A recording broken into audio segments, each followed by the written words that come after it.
What's up, ladies and gents? Welcome to another episode of Tales from the Riff. And we got a special one for you. I wouldn't go as far as to say that. Whatever. It's I'm joined here today by the one, the only Sammy Duet. Man needs no introduction, but if you need one, here it is. That was it. That was it? That was a fantastic introduction, Mo. Well, you know, we got to mention Acid Bat. We got to mention Goatwhore. We got to mention Ritual Killer. And if you don't know any of those three, then you're listening to the wrong freaking podcast. The only three things I'm known for in this life. Among other things. I mean, come on, man. Man, thank you for having me. I really appreciate it. We are, if those of you are listening, we are actually in the lair. We're not in Mo Soleil's house. We're in the lair where I do my live streams on some Sundays. It was a regular thing for a while, but then life came back to life. I can imagine that. Imagine that. I mean, you know, we go through this COVID shit for, you know, like 2 years running. And, you know, you get to pick up your axe again, hit the live venues, and do what you got to do. Do what I'm pretty good at sometimes. I would say like the majority of the time, most of the time, Sometimes, all the time. Sometimes. All the time. Man, so speaking of Instagram, I mean, little do people know about me, but our friendship, like, I hope we are friends. I think so. I wouldn't invite you into my house if we weren't. I mean, this all started from, you know, just I was curious to see what kind of gear you were running on your Sammy Sundays, and you pointed me in the right direction all the time. And again, huge thank you for that. Well, that's what I do. You know, I know what it's like. I've been through that whole scenario many times. It's what I do. I am constantly looking to experiment and find the ultimate guitar sound. Yeah, the never ending. I hope it never ends. I mean, I don't think it will. The day that it ends is probably the day that I'm going to be like, all right, I retire. Bye, y'all. Oh, man, you're not doing any of that time soon because, I mean, look at Keith Richards. I mean, he's still... Yeah, but has he found the ultimate guitar sound yet? I wouldn't think so. I don't think he cares. He made his money and he's fine. Yeah. He's how old is he now? Like 115 tops, and he's dating like Swedish supermodels and stuff. Good for him. Yeah. You know. I mean, Blaine is not here because this is actually pretty much impromptu podcast. No, because he's not welcome in my goddamn house. Ooh, no, I'm shit. kidding. I'm kidding. I'm completely joking, Blaine. Sorry. You know you're welcome over here anytime you want. Yeah, man. Totally impromptu. Sammy invited me to New Orleans to come visit the lair, and you know, and we're just geeking out on guitar gear as per usual conversations that when we get together. And I was like, I just happen to have my podcasting equipment, so Sammy's obliging. So thank you. Yeah, I was like, if we're gonna do this, we might as well do it now before we start going into the rabbit hole that is known as a bunch of awesome guitars, a bunch of awesome amps. I haven't even opened up the fucking pedal closet yet. Oh, shit. Exactly. I did for a minute to grab something out of there, but we'll dive into that later. Oh, yeah. Yeah. That's why I wanted to get this done. And then the rest of the night is going to be just us. A bunch of tomfoolery. Yeah, exactly. Shit. Yeah, and I'm just looking around the lair. I wish y'all could see this. I mean, this is something that most people don't get to see on a daily basis. But, I mean, it is everything as promised. I mean... I hate to rub it in, but welcome to my day every day. This is awesome. I mean, you got the rack full of LTDs right here, like all this stuff you go on stage with. There's amps, there's cabs, there's just a freaking mountain of guitars behind me in cases. Yeah, this is just next level. You can't forget the Beharit patch. And the Beharit patch. Yeah, I mean, there's a lot of stuff that I'm just walking in full envy. Yeah, so whoever's not here, it's y'all bad. But Man. So somehow I got a manage to do a podcast, you know, and just like get over my my fanboying moment right here with all this gear and I mean the fucking arachnid cabinet that with his personalized Sammy Stitch was staring me in the face, and it's like, holy shit, dude! You just played through it. I know. I got to play through it. I wasn't gonna let that slide just yet, but I did get to play through it. Yeah, and it was awesome. So, Sammy, what we do. What we typically do on our podcast, we just like want to hear your story, man. Like whatever you feel like talking about as far as like coming up in our local Louisiana metal sound, pretty much a sound.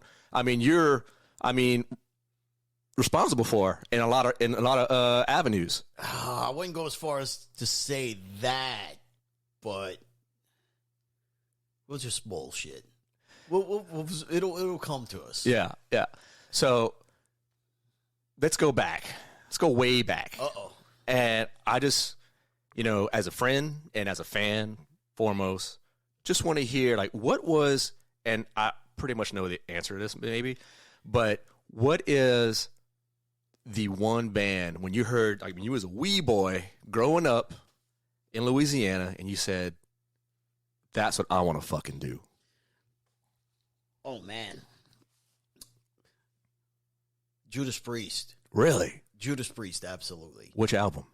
Point of Entry. Uh-huh. The video for heading out to the highway. When that video, and you have KK Downing with the blonde hair down to his ass, with the black leather and the studs and the big red Gibson V. Mm-hmm.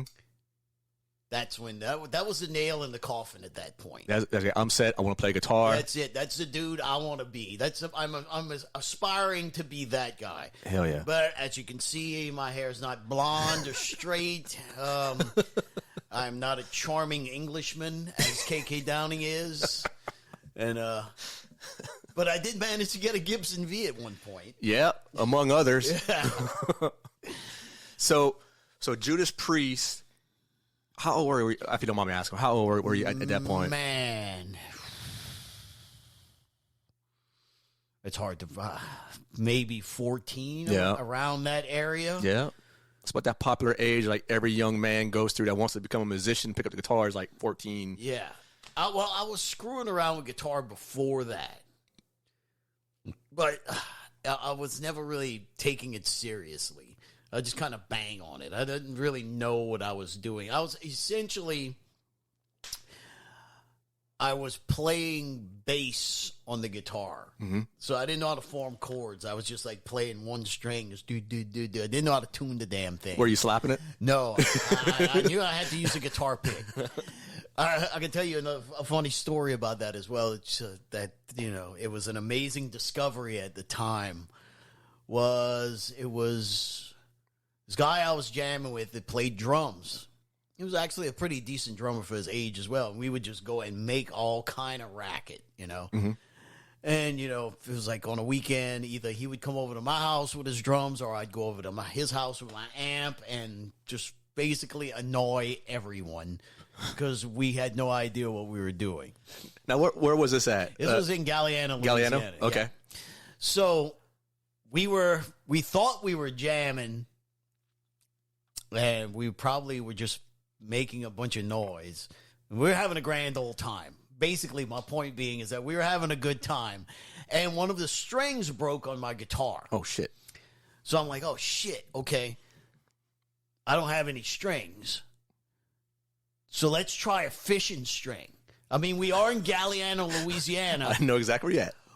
There's a lot of fishing string around. Oh, yeah. So we go in the shed, find some fishing string, put it on the guitar. Lo and behold, guess what happens? Shit made it sound. It made no sound whatsoever. The pickup did not pick up the plastic string. And at the time, I was so confused. I was like, what's going on here? This was before I knew the logistics of how a pickup actually worked, right. The magnetic field picking up the metal string. Mm-hmm. Yeah, that was one of those moments. So when you and your friend got together and it was, you know, like absolute noise, what were y'all going after? I think we were trying to play Black Sabbath songs, but we couldn't really do it. But we were big fans of like Black Sabbath, Judas Priest, AC/DC, the whole normal metal thing that was going on back then. The popular metal bands, Iron Maiden, the whole, all that stuff. And of course, we had no idea how to play any of that music, but we tried to. In our minds, we knew how to play it. Right. So we would just be making all kind of racket. I don't even think that we actually learned a song that someone else created. I think we just would go there and just kind of jam and make up our own shit on the spot, and it would loosely be similar to a Black Sabbath riff. You know what I mean? If that makes any sense. It makes all kind of sense, man. Okay. So, so when did you get serious? So you're in that mode where, okay, I want to play, don't know how to get my sound out. So what the next step was? To get some lessons? Yes, the next step was lessons, and because there was a guy that was jamming with the guy I was talking about that played drums when we were making the racket. There was another guy that would jam with him that was really good. Yeah. And he knew the power chords. At the time, I didn't know what power chords were. And I was getting kind of jealous because I was like, man, he's going to end up fucking running off with him, going to California, and they're going to be big rock stars, blah, blah, blah. I better learn how to play. A child's mind is a wonderful thing. Yeah.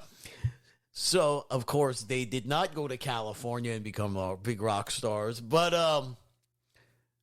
the point being is that kind of fueled the fire to where I got to actually learn how to play this goddamn thing because apparently I'm doing something very wrong. Right. So I started taking lessons from a guy in Galliano, Carl Dufresne, who's no longer with us.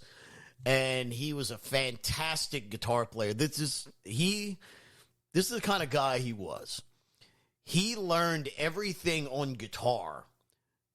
So he started learning how to play bass. So that was his thing. He's a really driven individual. Yes. And then he ended up becoming this like fucking monster bass player. He played with like Anders Osborne. I want to say he played with the Neville Brothers.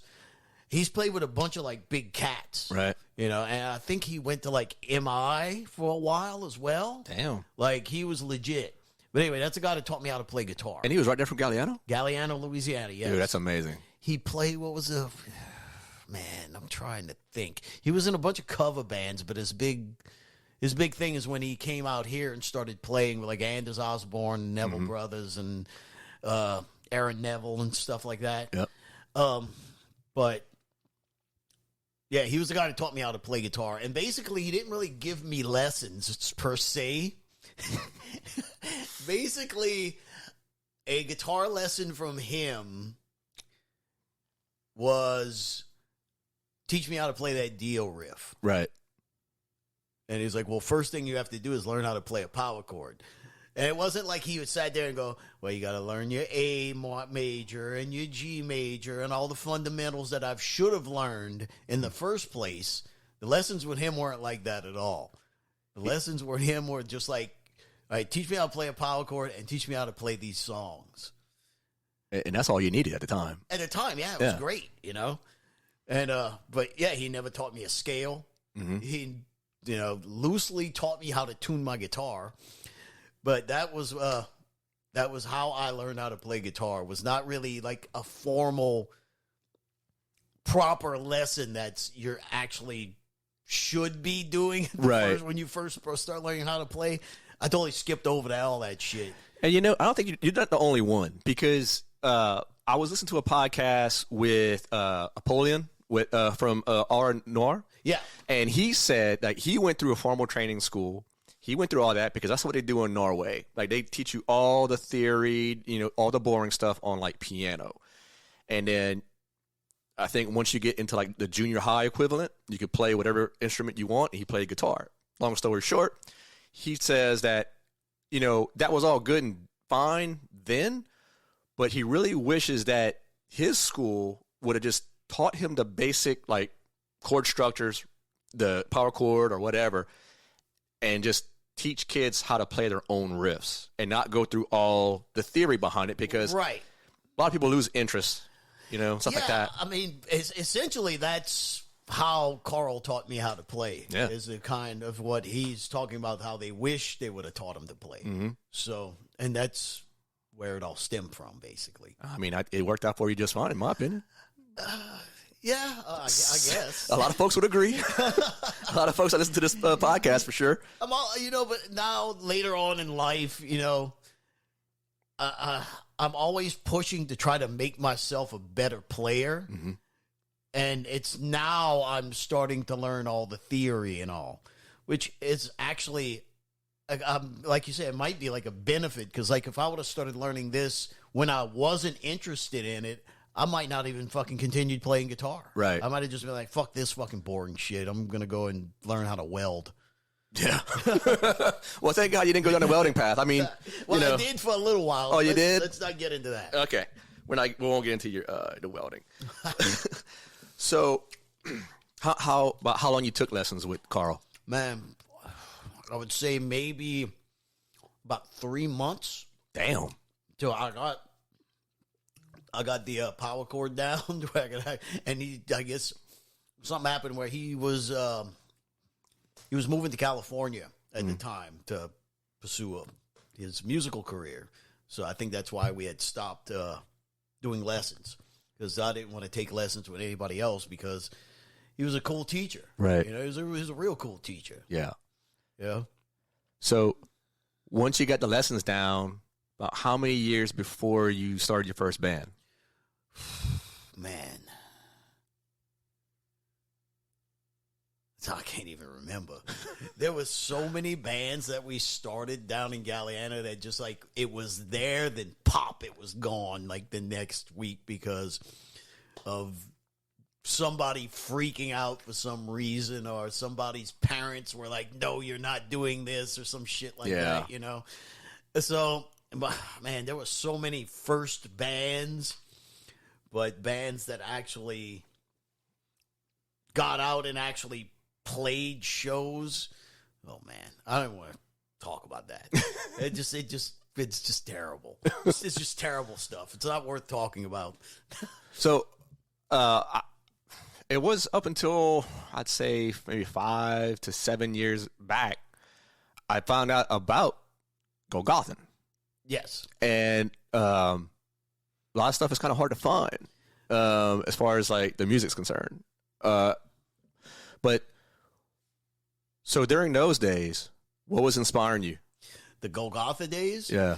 Well, let's take it back a little ways. Okay. Let's start with the separation, All right. and then we'll start with the joining. Okay. So, me and Audie Petrie and Tommy Viatar and Chinois was the singer. Mm-hmm. Chinois, if you listen to this, I'm not telling him your real name. So we had a band called Dark Carnival. Okay. Very, very thrash influenced kind of stuff. We were at the end, we were delving more into kind of death metal-ish kind of sounding stuff. It was evolving into that. And we were only the real band actually doing that in that area of Galliano, Louisiana, doing that kind of heavy stuff. Right. Everybody else was doing covers. That was the circuit at the time. And, Yeah. I remember we couldn't get gigs. And we had gotten a gig. We had lied and said that we had fucking played all these fucking cover songs. And we had lied to the club owner to get the gig, and we got in there, and it was like majority of what we were playing was like original music with like I think we maybe had like a Metal Church cover in there and possibly a couple of Slayer covers. But my point being is that the list of songs that we gave the club owner definitely was not the songs we were playing. That's awesome. It was like we gave like fucking like Motley Crue and Guns N' Roses and fucking Leonard Skinner and everything that the club owner wanted to hear, basically, to bring the people in his doors. And but anyway, we got the gig. We started playing. We didn't play any of the songs. It was a good crowd. It was a good show. And I will never forget this. And I wish I could see this guy again and look him in the eye, because he looked at me after, because I went to go get paid, and he paid us. And luckily, because we had a good crowd, the crowd stayed and everybody had a good time. But he definitely did not want anything heavy in his club. Yeah. But anyway, I remember him telling me, I wish I could see him today and look at him. But he told me, he was like, "You're never going to get anywhere playing that trash metal." Oh, shit. How wrong is he? That's why I wish I could see him now and say, "Oh, man, how's it going? Remember me?" I'm the guy you told that I wouldn't go anywhere. Well, joke's on you, my friend. You're never going to go anywhere playing that trash metal. It's like, I think I'm doing all right. Oh, yeah. But anyway, where was I? So Dark Carnival. That was Dark Carnival for you. In a nutshell, that was Dark Carnival. So Tommy decided to move to Tampa, Florida, because at the time the death metal scene was getting really popular. And he was just sick of being on the bayou, and he had to do what he had to do. I do not blame him for a second. So he was like, "Look, I'm moving away. I'm going to Tampa. If you guys want to come, you're more than welcome, but I got to get the fuck away from here." Right. So I was like, man, at the time, none of us could really afford to leave or anything. So we're just like, we're stuck. So good luck. And to find a drummer to replace Tommy in that area was damn near impossible. So at the time, that was when Golgotha was all gigging as well.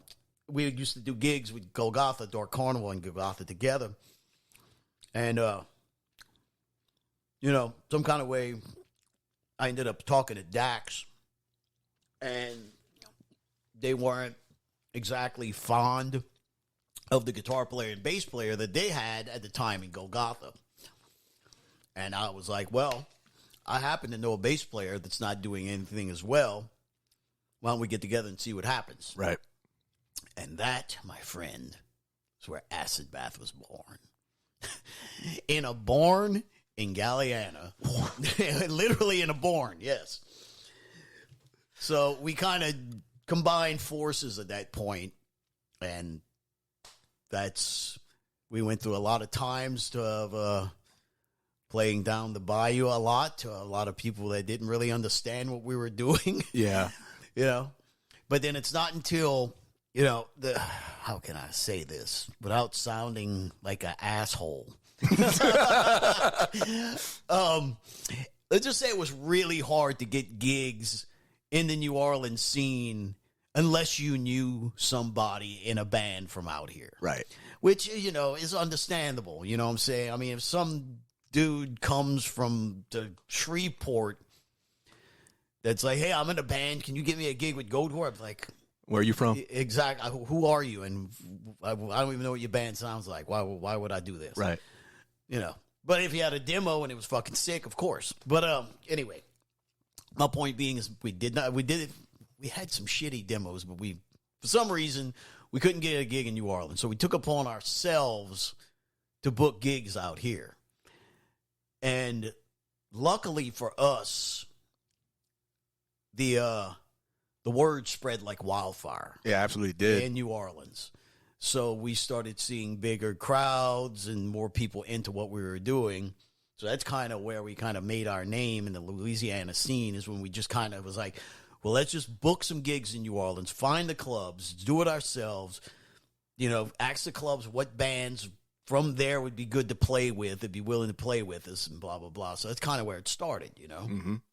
So what was, like, collectively, what y'all thought was the first song from the demo days where y'all were just going to, like, unleash it and, like... Oh, man. It's hard to remember because we were so fucked up when we were writing the songs. It's kind of hard to remember a lot of that shit.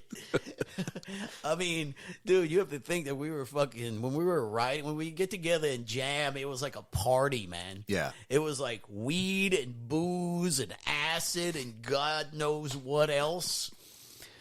Whatever we could get our hands on at the time.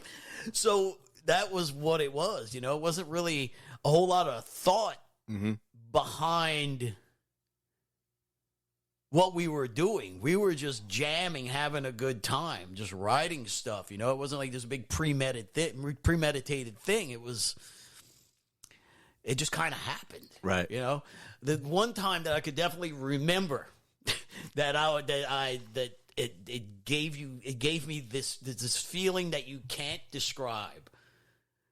And I'll try to describe it. It's like when you're writing music and there's this feeling when you just know that something is just fucking right. Mm-hmm. You get this feeling. It's this incredible, overwhelming feeling that you get inside, and it's the feeling why I can still continue to write music is because to get that feeling. When you just know you got something. Yes. And the one that I could really remember with Acid Bath was when we were writing Cheap Vodka. Yeah. And I was like, it was that break to where it's like, dun, dun, dun, dun, dun. Dun, dun, dun, dun, dun. And Mike Sanchez came up with that riff, that dun, dun, dun, dun, dun, dun, dun, dun, dun, dun, dun, dun, dun, dun, dun, dun. And then Jimmy did like the backbeat on it. Yeah. When they started playing that, because me and Audie had written the first half of it up until that point. Mm-hmm. And then when that Mike just busted out that riff and it just kind of fell into place. And when him and Jimmy fucking put that part in there, that was one of the times when I was like, holy fucking shit. Got lightning in a bottle. Exactly. That was one of the times that I could realize. And of course, at that certain practice, I didn't have any money to get any weed or beer, so I was sober. Sober by default. Yeah, exactly. So I guess that's why I could remember it.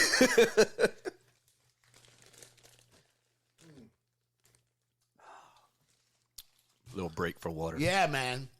But a little break for some weed, bro.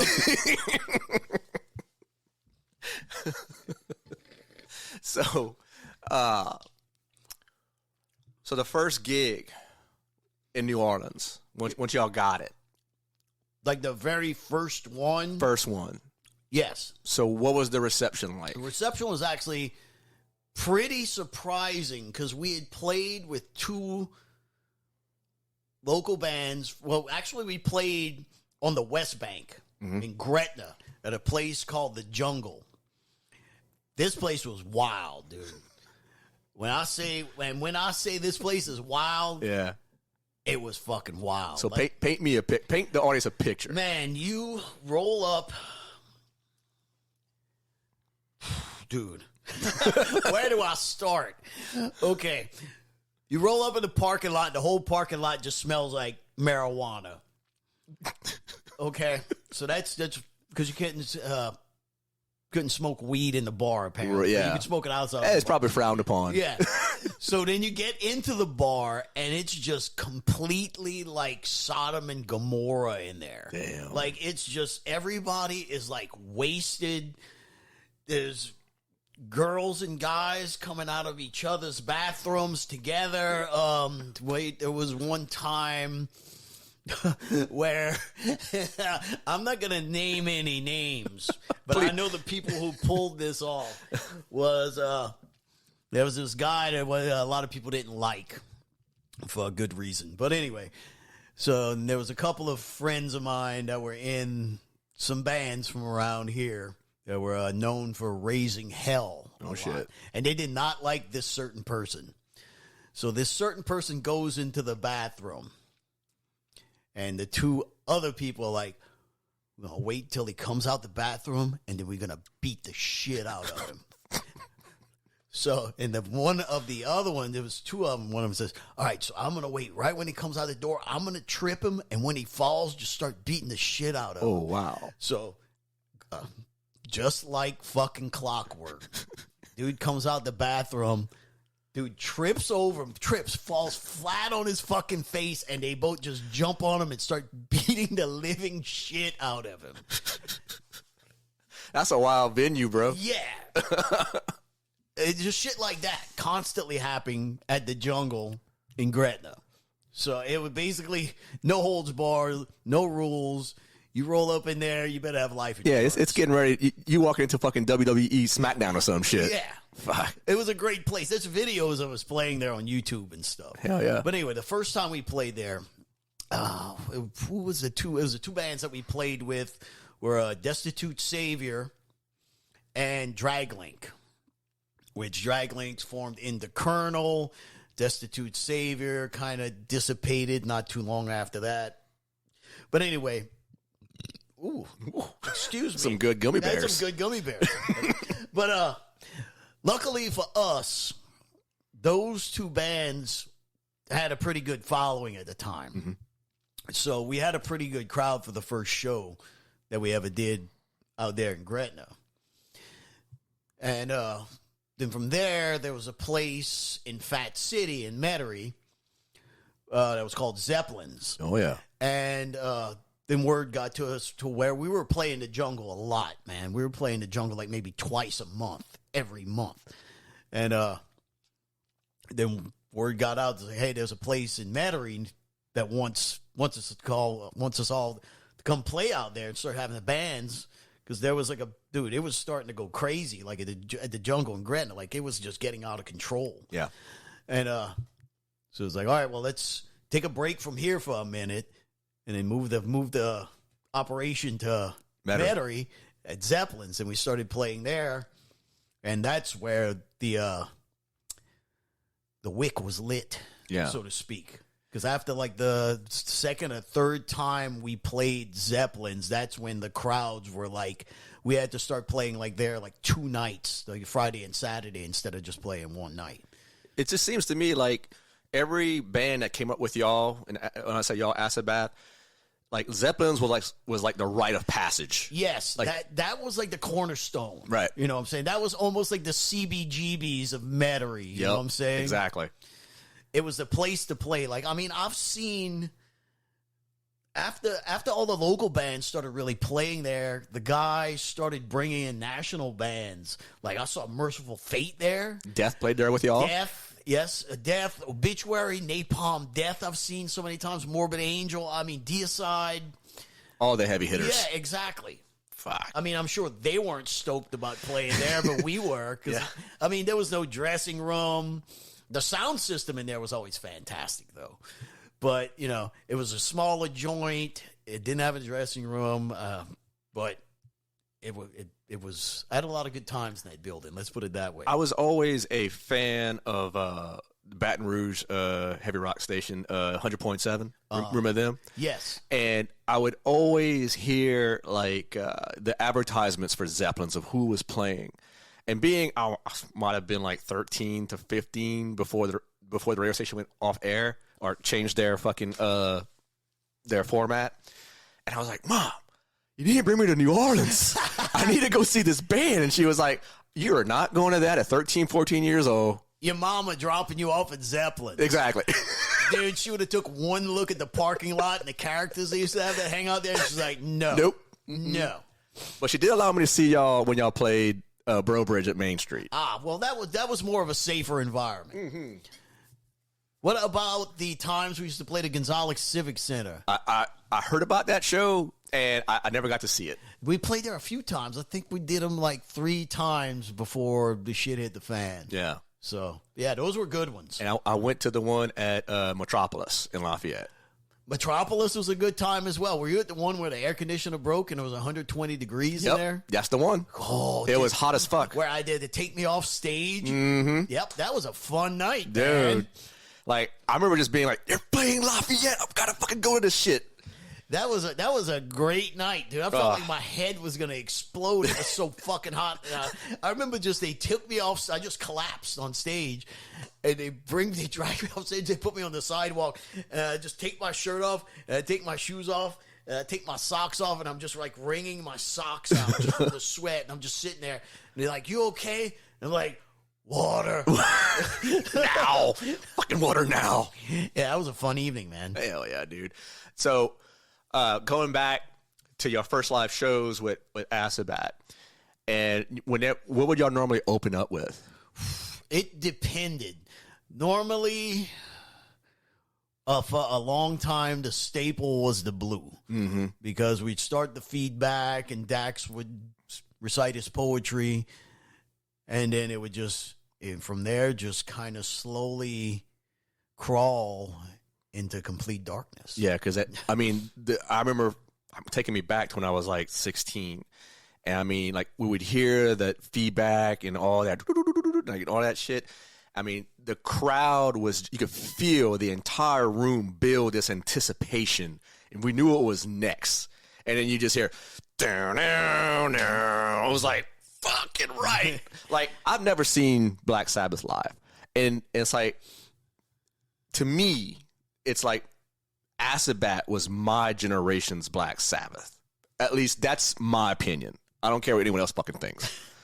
Because, like, it's like y'all had those low, just hanging, delay riffs that just hang there, and then you and Mike would just fucking fucking either riff out or something, and just go into tremolo picking, and I was like, dude, this is me.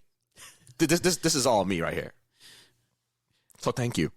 You're very welcome. I remember, like, my shout out to my cousin Joe Billiot from Duet. You know why he's Duet? Why is that? Because he do like he want. That's right.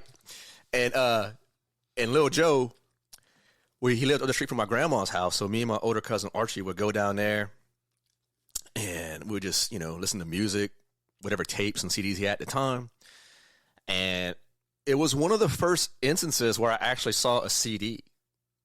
And he pulls out, he's like, I remember those days. yeah, right? I remember the first time seeing a CD. What is this? Yeah, fucking millennials, they don't know the struggle. I mean, all they've grown up, following was like MP3s and everything streaming, Yeah.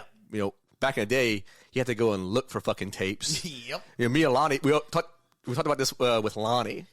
And it was like, you go to Sound Shop in the mall in Houma, and just look at the cover. And if the cover's sick, hope that the music sounds like the cover. Exactly. Like, and anyway, so Lil Joe pulls out this CD, and it has Acid Bat at the kite string pops and turns in the back cover, and there's y'all four sitting on a stoop.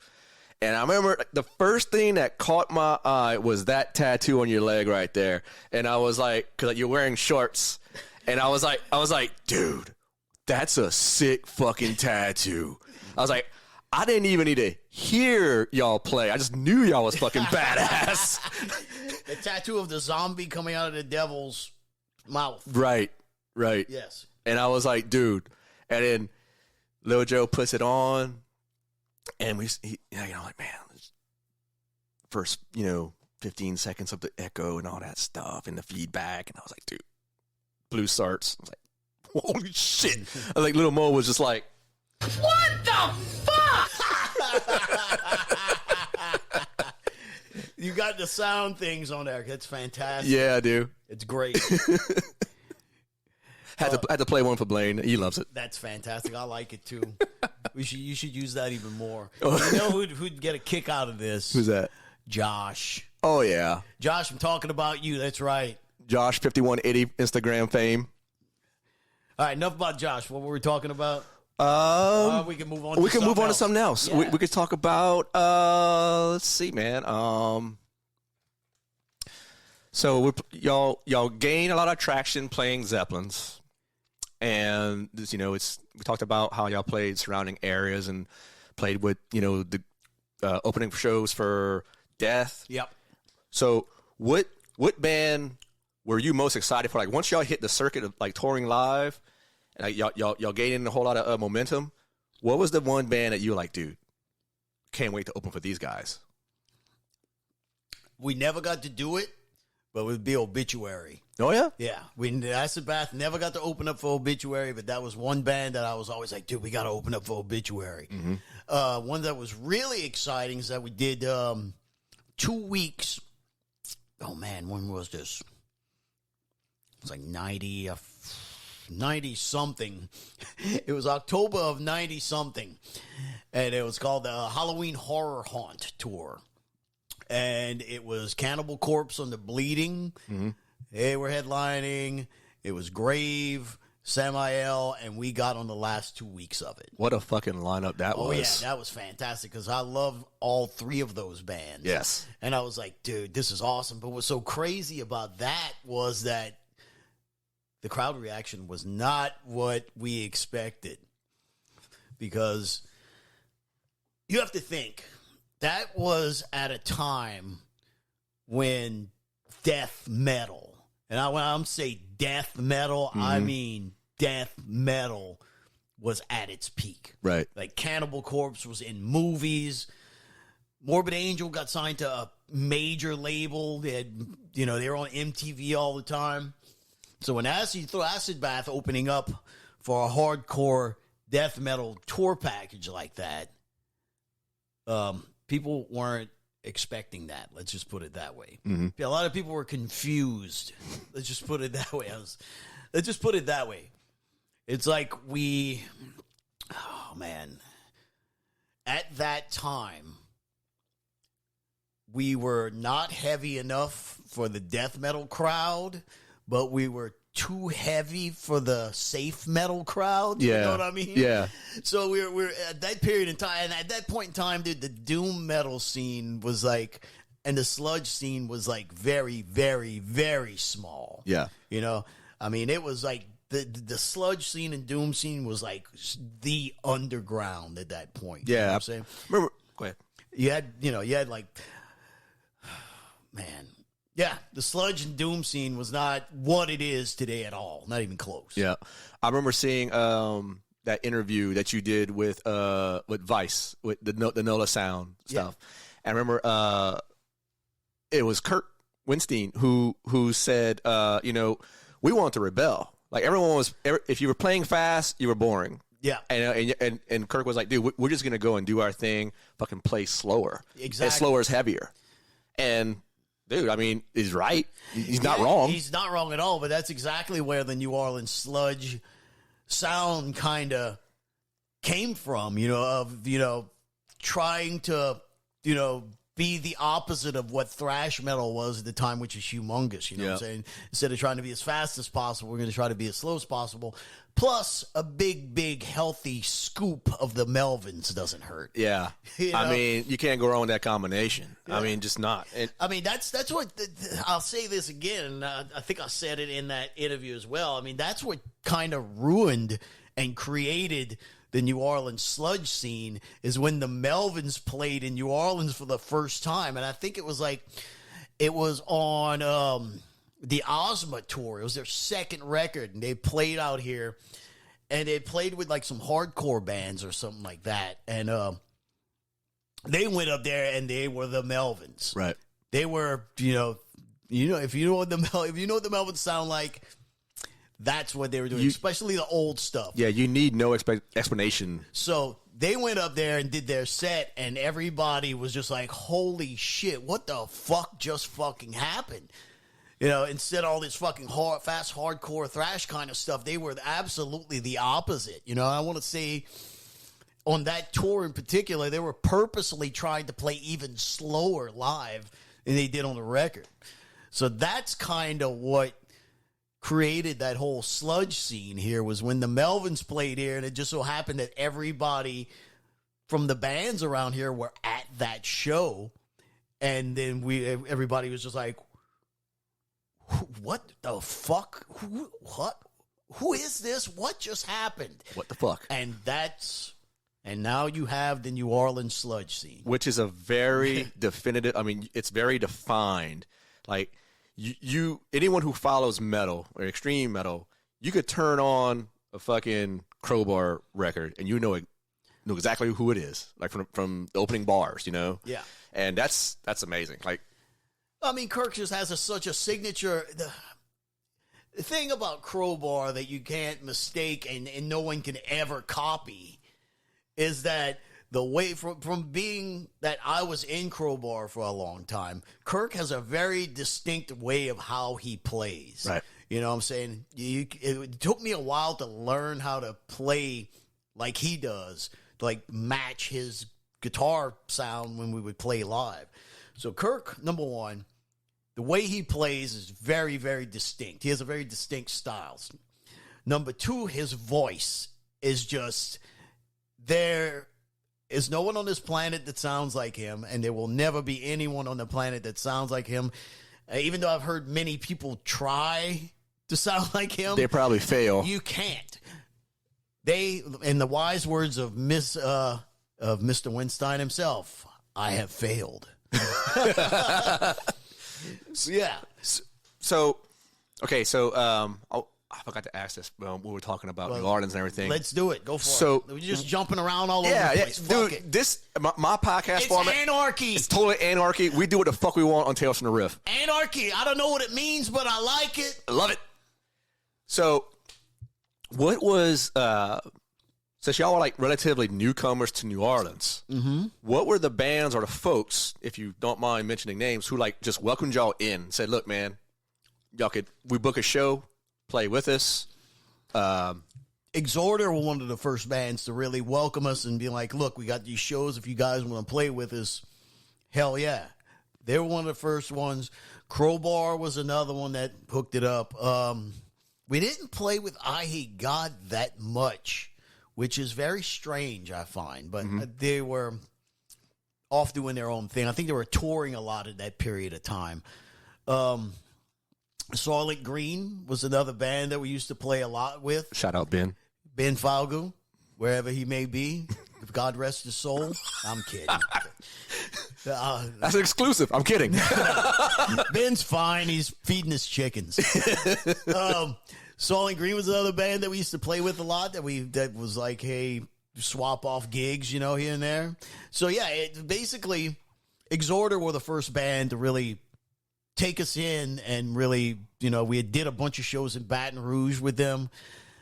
And I guess word started spreading that we can get shows in like Galliano and Houma and Thibodeau and outside areas. And we would trade shows with the Soylent Green. We trade a bunch of shows, but it's like, you get us a show in New Orleans with you guys, we'll get a show in Houma with us. Yeah. And just go back and forth. And that's kind of how it started, Yeah. Fuck. I never got to catch a show in Houma, unfortunately. And that's where I'm from, originally. Really? Yeah. We played with Goatwhore, what was it, a couple of years ago? Maybe 2018? Those shows are insane, dude. Was that at the Brick House? Yeah, oh, yeah. Yeah. My old guitar instructor, Bert Hazelwood, who you know. Yes. He would always tell me all those stories about Brick House playing, and then they just recently shut it down, too. Yes, unfortunately. I used to love playing that place. The place was fantastic. Everybody that worked there was super nice. The shows there were just way better than you would expect. Let's put it that way. Fucking right. You think Goatwhore and Houma, it could be a little shaky. Yeah. But they were fantastic. All the shows were packed and people acting like complete animals. That's because I think the closer you get to your hometown, the people that really are backing you and following you, they're like, we're just going to go fucking nuts for Sammy and the boys. That's the point. Yep. Yeah, shit. I was actually surprised, somewhat surprised of how wild those kids in Lafayette went for y'all at Freetown. Yeah, the Judas Priest intro was pretty caught me off guard, because I went and I forgot something in the fucking back room, and everything was ready to go, and I was like, shit. So I hurry up and I run out and grab them. I think I forgot my picks or something. So I'm like, I better go grab some picks. I might need these. So I grab the picks and I come back, and Ben's like orchestrating the kids, and they're all singing Painkiller. Yeah. I'm like, this is going to be fucking nuts. Because something happened where I was kind of pissed off before I went on stage. Like, one of my pedals was like, I thought was on the fritz, but it was like halfway plugged in, of course. Oh, yeah. But then the stage is like pitch black, so you can't really fix anything. So I thought one of my pedals were fucked up, so I was like fucking pissed off. Yeah, I come out and Ben's like orchestrating everyone singing, "He is the painkiller." Yeah, exactly. I'm like, the whole fucking club is singing this, and Ben's like orchestrating. I'm like, yeah, all right, I'm not pissed anymore. Time to do a show. Yeah, exactly. Let's get it on. That was a good time, man. Hell yeah, man. We had some serious fun, and I was standing in the back and just like, being the typical 41-year-old, the safe play. Hey, man. Acibat was done in I-7 due to Audi passing, unfortunately, and that's it wasn't just that. Okay. And there's some shit I can say that I haven't been saying. I don't know if I'm ready to say it yet, but let's just leave it at that. Audie's passing was a big part of that band breaking up, but that wasn't the only reason. Let's just put it that way. Okay. Because I'm not going to talk about it. No, we can leave it. Let it lay. It's all about a fun time over here. Yeah. And but so y'all stopped playing, y'all stopped touring together, stopped recording music together. You obviously had the itch to keep going. The flame was fucking bright as fuck. The flame was probably, well, I'd gotten that taste. Yeah. You know? We had just started actually garnering some sort of success, and it was a shame it had to end, but I wasn't done yet. No. I definitely did not feel like I was done. I was like, even though it seemed like that was the end, it was like, no, there's got to be another way. Right. So you started writing riffs. You had a writing partner at the time? Well, you talking about the Kilgore stuff? Yes. So that was all written. We had started writing all that stuff while Acid Bath was still together. Mm-hmm. Like we had, we started off as like a total, we wanted to be the noisiest black metal band on the planet. So the older demos are very Beharit-esque, I guess, very Beharit influence kind of sounding stuff. I mean, if you could find it, this is baptized in the blood of Sathanos. I have to pronounce it right. Yeah. Sathanos. So if you can find that demo, you'll see what I'm talking about. So that's basically the origins of where Goatwhore started. So we were doing that kind of stuff, myself and Zach Nolan. And then he had moved to Florida for a while. Mm-hmm. And we weren't really doing anything, and Acid Bath was on break or something. It was like for the holidays. It was around Christmas, and he came home for like a couple of weeks for the holidays. And I was like, well, got a drum set here. Got a bunch of amps here. I got a 4-track here.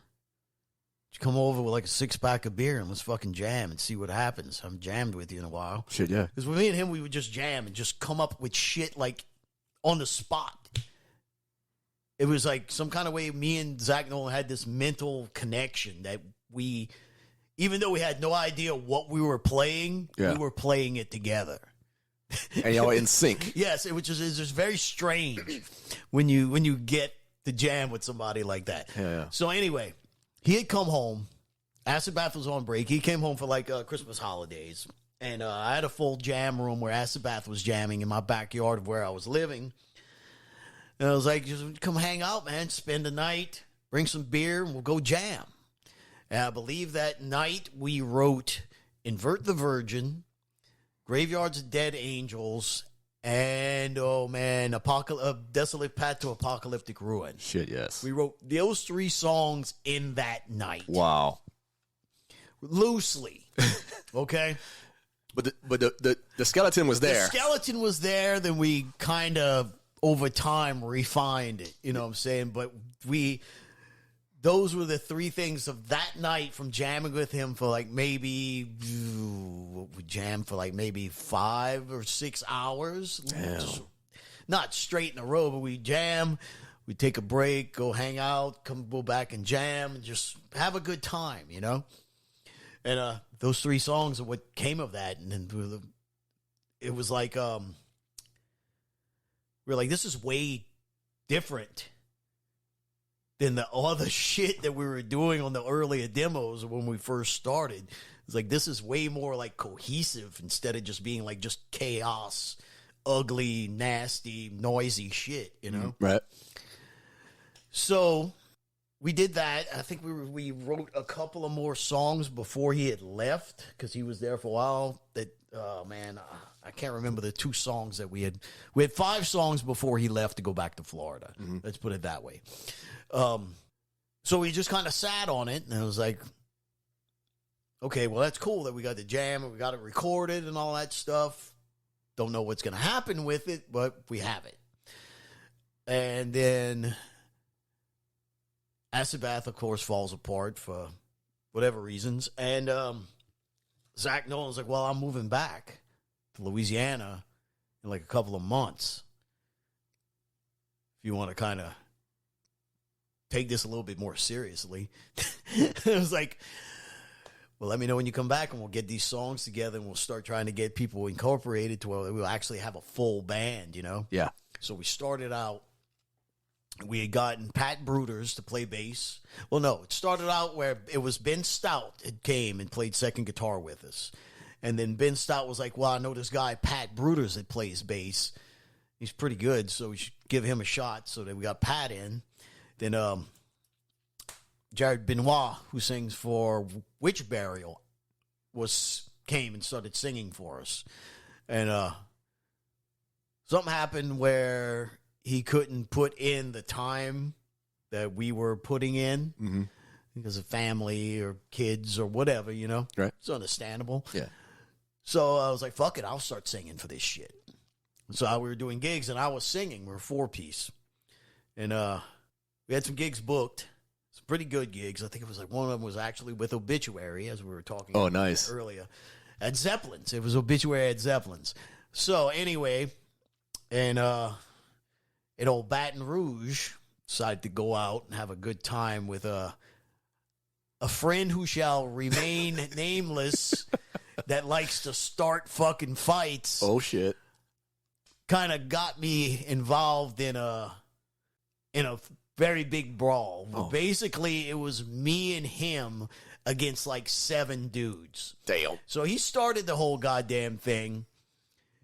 And then he starts dragging me. And me and my friend's going to kick all y'all asses. I'm like, dude, what the fuck is going on? And all of a sudden, it's like they jumping on him and they jump on me. And I'm like, what the fuck is going on? I'm getting my ass beat, and I fucking break a beer bottle on this dude's head, and that just pissed him off even more. Oh, fuck. So they got me on the ground, and that's when they proceeded to jump on my face. Fucking bastards. Yep, so needless to say, with a broken jaw, it's very hard to sing. Oh, God, yeah. So I had the broken jaw, had the gigs booked, couldn't sing. And my very, very good dear friend, Ben Falgu, we'd played a couple of shows with Goatwhore, with Solid Green previous, so he knew what we were about. And he was like, hey, man, you know, if you don't want to cancel these shows, you want me to sing, I'll do it. And I was like, really? And he was like, yeah. So we did that, and everything just was everything was correct. Right. So I got my jaw unwired, and I just was like, why don't you just stay in the band? We'll both sing. He was like, all right. Here we are. Here you are. So, give me the time frame when Ritual Killer started up. Ritual Killer? Man, if you would have heard Boris last night. How was that little guy? He's under the bed. Boris was making these sounds that I cannot describe.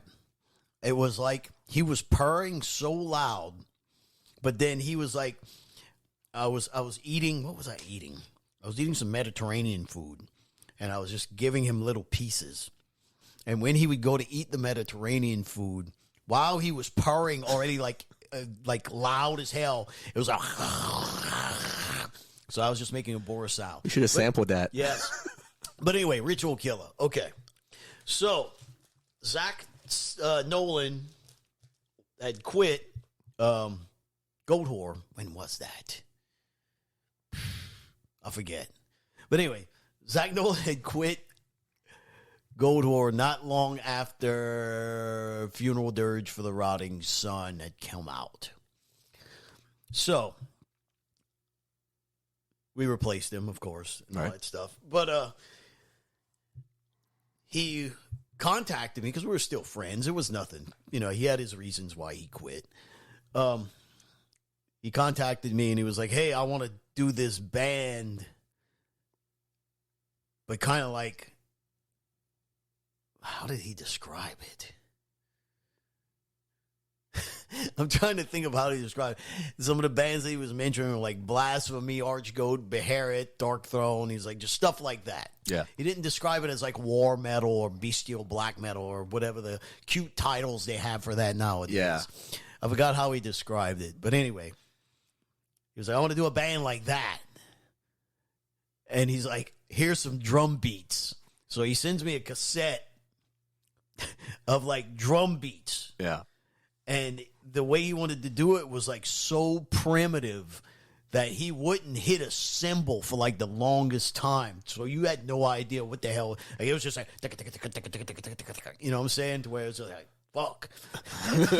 So trying to write stuff and make sense of what was going on to the drum beats that he had was interesting. But anyway, that was the birth of Ritual Killer because he still wanted to play music, but he didn't want to tour or anything like that. Yeah. He just wanted to have fun with it. He didn't want it to be his job. So that's what Ritual Killer basically stemmed from, is that he was like, he wrote all these entire songs, just drums. And he's like, here, put some guitar parts to them. So I was like, all right. So I get a rough idea. And I'd be like, look, we got to get together.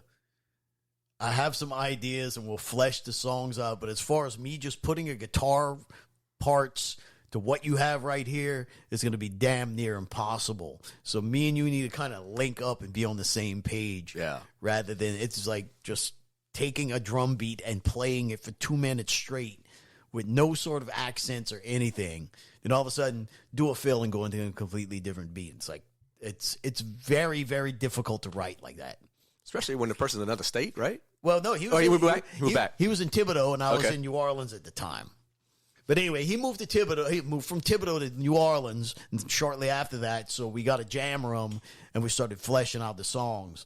But, you know, we kind of stayed true to what his initial idea was just to be just savage, you know? Did you already have an idea for a vocalist at the time? Actually, I did not.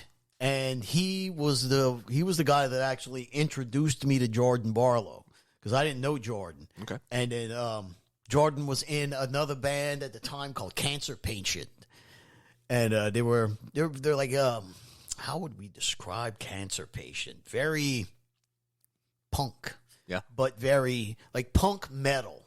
Let's put it that way. They were punk metal, and they were playing around town, but I'd never met Jordan before in some kind of way.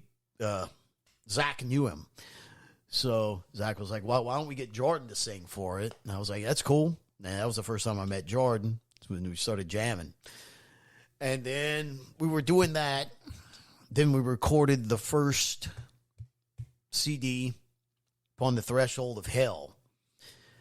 And as fate would have it, we get an email from this guy named James Harvey, who was 17 at the time, okay? Yeah. So he's like, hey, he sends an email. I don't know where he got our emails from, but anyway, he's like, hey, my name's James Harvey. I play bass. I'm 17 years old. I really like Ritual Killer. I like that kind of stuff, and I want to come jam with y'all because I heard y'all don't have a bass player. And we were all like, 17 years old. You can't play a live venue if you wanted to. Wait. So we're like, okay, we should probably let's meet up with the dude first and find out what's going on before we, you know, get any sort of shit set in stone the way he's in the band or anything. So Right. we meet up. We're like, well, let's hang out and meet up somewhere and we'll discuss it in person.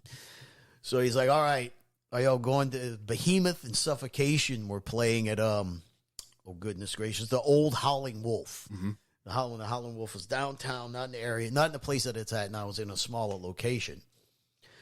And it's 21 and up club, okay? So it's like, if you guys want to meet up at the Behemoth show or whatever, we could do that. And it's like, all right. Guess we'll meet outside or something. He's like, no, I'll be inside. So Maybe he has a fake ID or something. Yeah. I don't know. So anyway, me and Jordan and Zach are hanging out at the Behemoth show, sitting at the bar or something. And this dude, it's like fucking 6'8", full fucking beard, looks like he comes off a fucking chopper, walks up to us, and we're like, he looked like he was like 30, all right? Right. He goes, "Hey, I'm James." Like, you don't look like you're fucking 17, dude. But anyway, he was a cool guy. He was a really good bass player, and we were like, yes. We jammed with him a few times, and we were like, yep, you good. Let's do this. So that's where we started doing the Ritual Killer stuff. And that's kind of where it's at right now. Yeah. Is it still on hiatus? Or is anything planned for the future? Me and Mr. Nolan have been talking about possibly doing something in that vein, but not really calling it Ritual Killer, because I believe that Jordan is officially retired from the music business. Oh, really? Yeah, he's just doing art. Yeah. So me and Mr. Nolan might do something in the future together in that same kind of style. I'm not sure who else is going to be involved with it just yet. Like I said, this is just talk. Right. But yeah. Fucking A. We'll see what happens. I want to backtrack to Goatwhore because I saw it in the same time frame, whatnot. So the relationship with Rotten Records with Goatwhore, y'all went separate a new direction. Y'all went with Metal Blade. Yes. How did that come about? Well, we were on tour with Goatwhore, actually. And it was, I believe it wasn't for Funeral Dirge. It was still for Eclipse of Ages into Black. And the guys at Metal Blade, I believe it was Mike Faley and maybe a couple other people, had came backstage and were like, hey, when does y'all Rotten Records contract end? It's like, well, we have one more record to do with them. And Metal Blade were like, well, when you're done with the Rotten Records stuff, hit us up. We're interested. So that's basically what it boiled down to. I mean, Metal Blade Records is kind of a no-brainer. You know what I'm saying? Yeah. And they approached us. So it wasn't like we had to go and search them out. They had already shown interest in us. They thought that Eclipse was our last record with Rotten. We were like, no, we got one more to do still with them. So they were like, yeah, whenever you're done with that, hit us up. We're interested in working with you guys. And we were like, yes, we're very interested in working with you as well. So y'all cut that last record for the contract. First record with Metal Blade is Haunting Curse. Haunting Curse. And then, I mean, the reception of that one was fantastic. Well, right? The thing with that record was, you know, we had the new guy, Zach Simmons, coming in, because that's right after Zach Nolan had quit. So we got Zach Simmons in, and, you know, we knew that this was kind of going to be a big deal, that it was coming out on Metal Blade. So we just tried to write the most ferocious record we could possibly come up with. You know, just being that, okay, this is our first one with record. This is our first one with Metal Blade. This just has to be complete face-ripping, Christ-decapitating music, you know? So I think we did a pretty good job. You did an excellent job. I mean, dude, like fucking 70% of that record is blast beats, you know? Yeah. But it was a fun record to make, you know? We were like, you know, we're not going to sell out just because we get signed to a big label. You know? But yeah, we did that one, and it went fantastic, you know? Mm-hmm. And I mean, it's your relationship with Metal Blade right now is fucking amazing. I mean, no complaints? No, none. Absolutely not. Yeah. I cannot say a bad thing about Metal Blade at all. Opened up a lot of doors for you, I'm sure. Oh, yeah. You know? Oh, yeah. It's definitely, I definitely saw a change after we started being involved with Metal Blade. Let's just put it that way. Remember the first tour with the Metal Blade label? Man, Jesus, dude. Or who was involved? Mo. Jesus Christ. You know how many tours we've done around that time that I can't remember. No. I can't. All right. Well, That's when we were touring 8 months out of a year, dude. yeah. That's. I mean, y'all are definitely fucking blue collar band, fucking just getting it. Like, so for me, day after day. for me to remember the first tour that we did for A Haunting Curse, I seriously cannot answer that. Okay. I have no idea. Tell you what. Let me bring it down a little bit. All right. Who? I usually ask this to some of the guests. Like, who was your first live act that just blew you away? You know, but the caveat is you're playing with Goatwhore. You're sharing the stage with someone.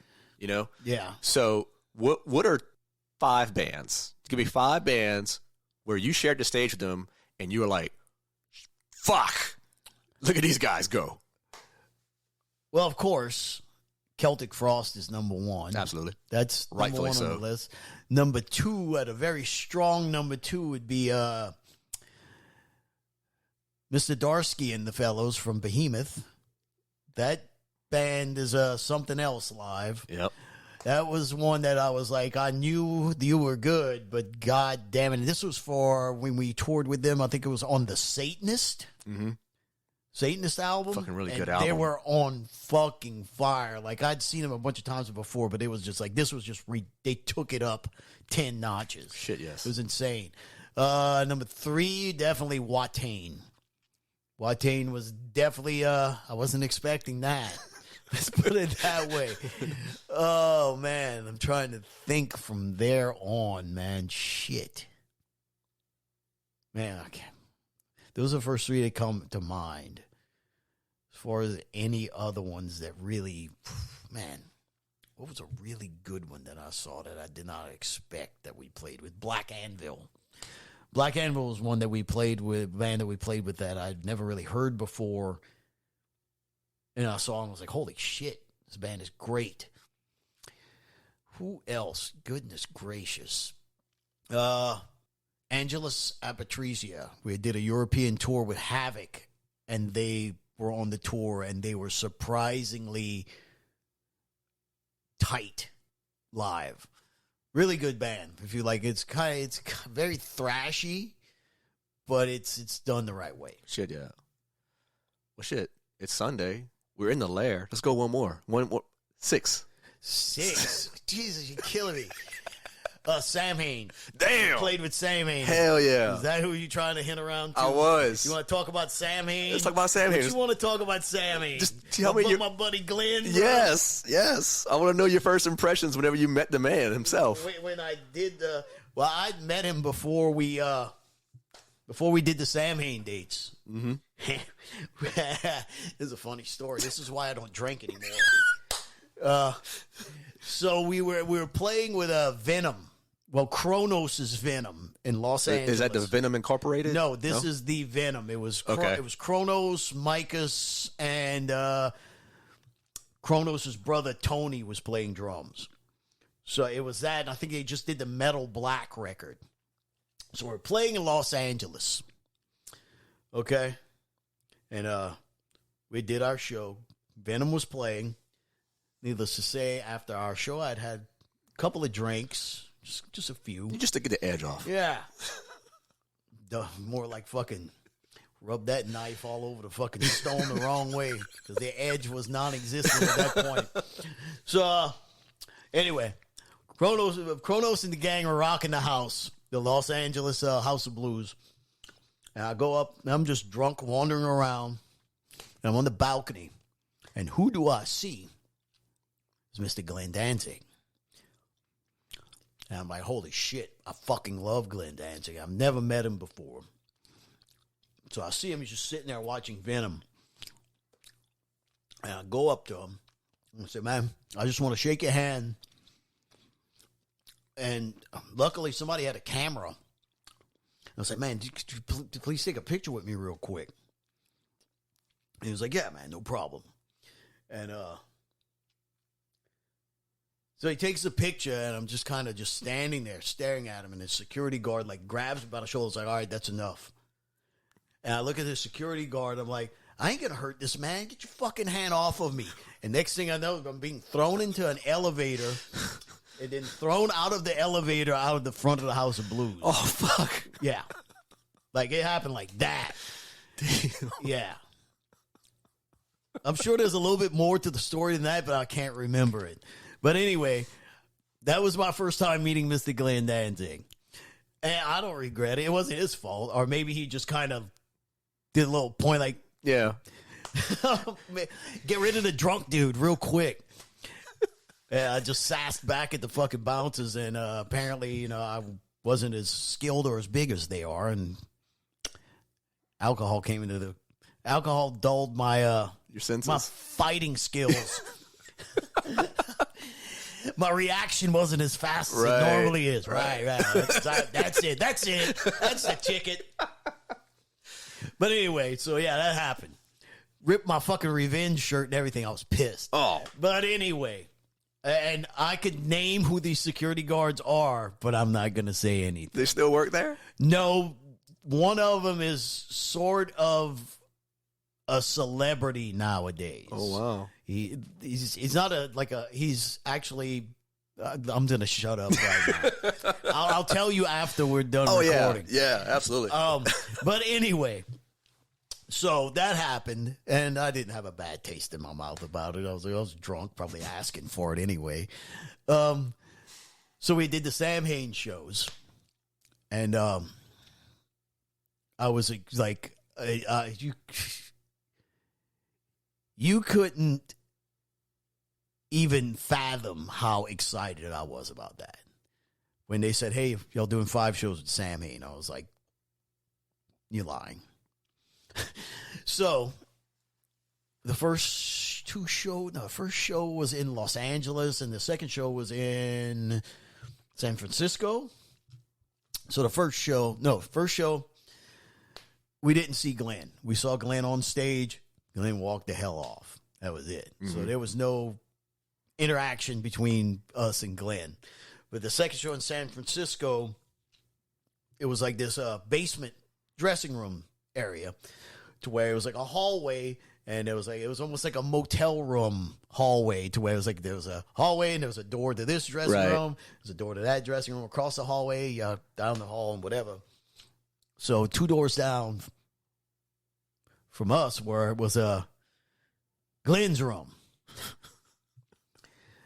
So I was like, all right, you have to be cool about it this time. You can't get beat up and thrown out this time again, man. So I was like, I'm be super fucking nice about it. And the security guard was waiting by the door, and he was in his room. And I go, hey, man, you think it'd be okay if I got a picture with Glenn? I played in Goatwhore, the opening band. The guy was like, yeah, just give him like 15 minutes. Come back in like 15 minutes to let him catch his breath and chill out and shit. So I come back. And he goes, yeah, let's go in there. And I'm just like, it's an honor to have you. Thank you for having us having you with us and stuff. I was tripping all over my words. And I was like, I've been a very big fan of yours for a very long time. And do you mind if I get a picture with you? This time I had my cell phone. And he goes, absolutely not. So I open up my screenshot on my phone, and I think it was Willie. It wasn't Boris. It was Willie. So I do that, and he looks at the phone and goes, that's your cat? I'm like, yeah, it's Willie. He said, got any more pictures of him? And I'm like, I got a fuckload of pictures of him. So I give him my phone, open up my gallery, open up the fucking Willie gallery, and he's just looking through my Willie pictures, and he hands me his phone. He goes, look at my cats. And there's like pictures of strippers and cats and some weird shit. So I'm like, oh, Glenn's like checking out my cat photos, and I just want to get a picture with him, and I want to get out of here so I don't make an ass of myself again. And he's like, man, it's a good-looking cat, man. And I took a picture with him, and we went our merry way. And the next show was the following weekend, was in Washington, D.C., and it was actually Sam Hain. Yeah. It was the day of Sam Hain. So we're all hanging out. Everybody's having a good time. Midnight was on those shows as well, so you get us together with those guys, and it's always fun. So we were all hanging out, having a good time, and I was out in the hallway. It was one of the same scenarios where there was a big hallway and there were dressing rooms on either side. Only way in was down these stairs, and you had to walk down the hall and all this crap. So I'm hanging out in the hallway, bullshitting with somebody. I think maybe it was like Pete. Pete from Baroness was playing guitar for Sam Hain at the time. Mm-hmm. So I was bullshitting with him, and Glenn comes walking up. And Glenn goes, "Hey, Sammy, tell Willie I said, happy Sam Hain." And I'm just like, I go in the bathroom, I call Laura. And I'm crying. And she's like, "What's wrong? What's wrong? Is everything okay?" I'm like, "Glenn Danzig just wish Willie happy Halloween." What the fuck? It was good times, man. Hell yeah. And she's like, "What?" And like, "Yeah, I'm so Glenn Danzig just wish Willie happy Sammy." She's like, "I'm going back to sleep. Have a good night." That's awesome. I mean, yeah, as a fan, I'm sure like it was like one of the most fucking surreal moments that you ever experienced at the time. Yeah, I was just hanging out, and he just comes down, walking down the hall. He just taps me on the shoulder, goes, "Hey, Sammy, tell Willie I said happy Sam Hain." Gave me that little smirk. I'm like, yeah, I mean, I could, most people who met you initially have a similar experience that I did. I mean, you probably don't remember, but I actually met you at the Howlin' Wolf whenever Albemarle played here in New Orleans. They played with Pussy Rot and who else was out? Void. It was our last show. Oh, Jesus. What? I sort of remember that. You were talking to Jonathan Bork. You were talking to guys in the band. And Bert said, "Hey, Sammy's outside." I said, "What?" He said, "Yeah, man, he's outside." I was like, "You think it'd be cool?" "Yeah, come walk with us." So I'll play it cool. I'm the only dude that has like no long hair, you know. And I remember like I had my glasses. I look like a freaking high school teacher for those who don't know me. And I walk out, and there's Sammy. Got his leather jacket on, just walks up, and he's talking to the guys, and I'm like, "Man, it's fucking Sammy right there." And I didn't shake your hand then and there. I was like, "Let you do your thing," and you walked to the bar. I told Bert, "Hey, I'll be right back." He's like, "What you going to do?" I said, "I'll be right back." You're at the bar at Howlin' Wolf, and I just go up to you. I was like, "Hey, Sammy. I just want to let you know that I think I remember this. I'm a big fan. Fucking Kite String Pops is like the best thing fucking ever since sliced bread." I said, "How's your night going?" And you just looked at me and you said, "About to get a whole lot better. About to get me a fucking fresh beer." I was like, "You do that, my friend." I think I remember that. And that was that. And I remember going back because Elise was at the show too. I went to Elise and I said, "That's Sammy." And she said, "Is your life complete now?" It's like, okay. Yeah. Pretty much had the same reaction whenever you call Laura, you know? Yeah. And she was like, "Are you going to be okay?" It's like, "I'm never washing this fucking hand again." And here we are. Yeah. It's like we're bringing Willie to Glenn Danzig and he's going to pet him once. Damn it. All right. Can we take a break for a second? We sure can. Pause that? I actually can. Well, let's do that. All right. We are back. We're back. Okay, I'm just going to warn you. You're going to have a real-time experience here. Oh, shit. So at 5 o'clock, in about 20 minutes, this alarm is going to go off. Okay. When this alarm goes off, I have to feed the kitties. Oh, shit. So we're going to have to take another break in about 20 minutes. No problem. All right. Looking forward to it. So, yeah, you get to hear the kitty feast alarm. I just sent my fiance a little snap of Willie when I was trying to feed him. And she said, "Jealous." And then I said the same one to Patrick. Patrick was like, yeah, he ain't going near you, man, because you smell like dog. I was like, oh, yeah. that explains it. Yeah, he's not into the dogs at all. Yeah. So it's okay. I tried. He'll warm up to you.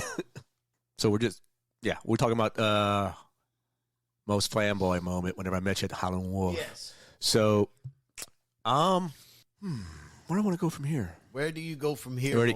We go from here.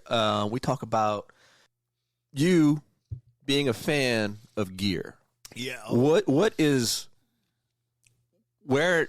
If you could take me back, like, what was the first piece of gear that said, you know what, this is gonna be part of my tone? Man, I would say the Randall VMAX when I got that amp, because I had been going through, I forgot what I was playing at the time. Oh, shit. I was using the RG100 ES, and I was just looking for something a little bit more. And at the time, I was in Crowbar, and we had gotten one of the Cyclones and one of the, what was the other one? The Titan, I believe. Mm-hmm. We had gotten a couple of those, and I was like, these are pretty good. Then I saw on the website that they had the VMAX. And I was like, It's like the Cyclone's all right. The Titan's okay, but let me try this one. So I called up Randall, and I bought one from them. And I remember it was, I got in it, we were cranking it up at the practice room. And it was me and a guy that was guitar teching for Crowbar at the time. And I remember playing through it, and he just looks at me and goes, bro, it's got it. I was like, it sounds pretty good, don't it? Say, that one's got it, yeah. And I think that was when I was like, yeah, this is the direction that I need to be going, is with this amp, because it has this thing that I can't. Michael Klein described it the best. It has that puke sound. That's interesting. That it has that that a lot of amps don't have. The old Marshalls come close to that, but the Randall VMAXs have that. And it's like this sound that it's something in the low end that this guttural back of the throat sound that this amp that amp has that no other amp has.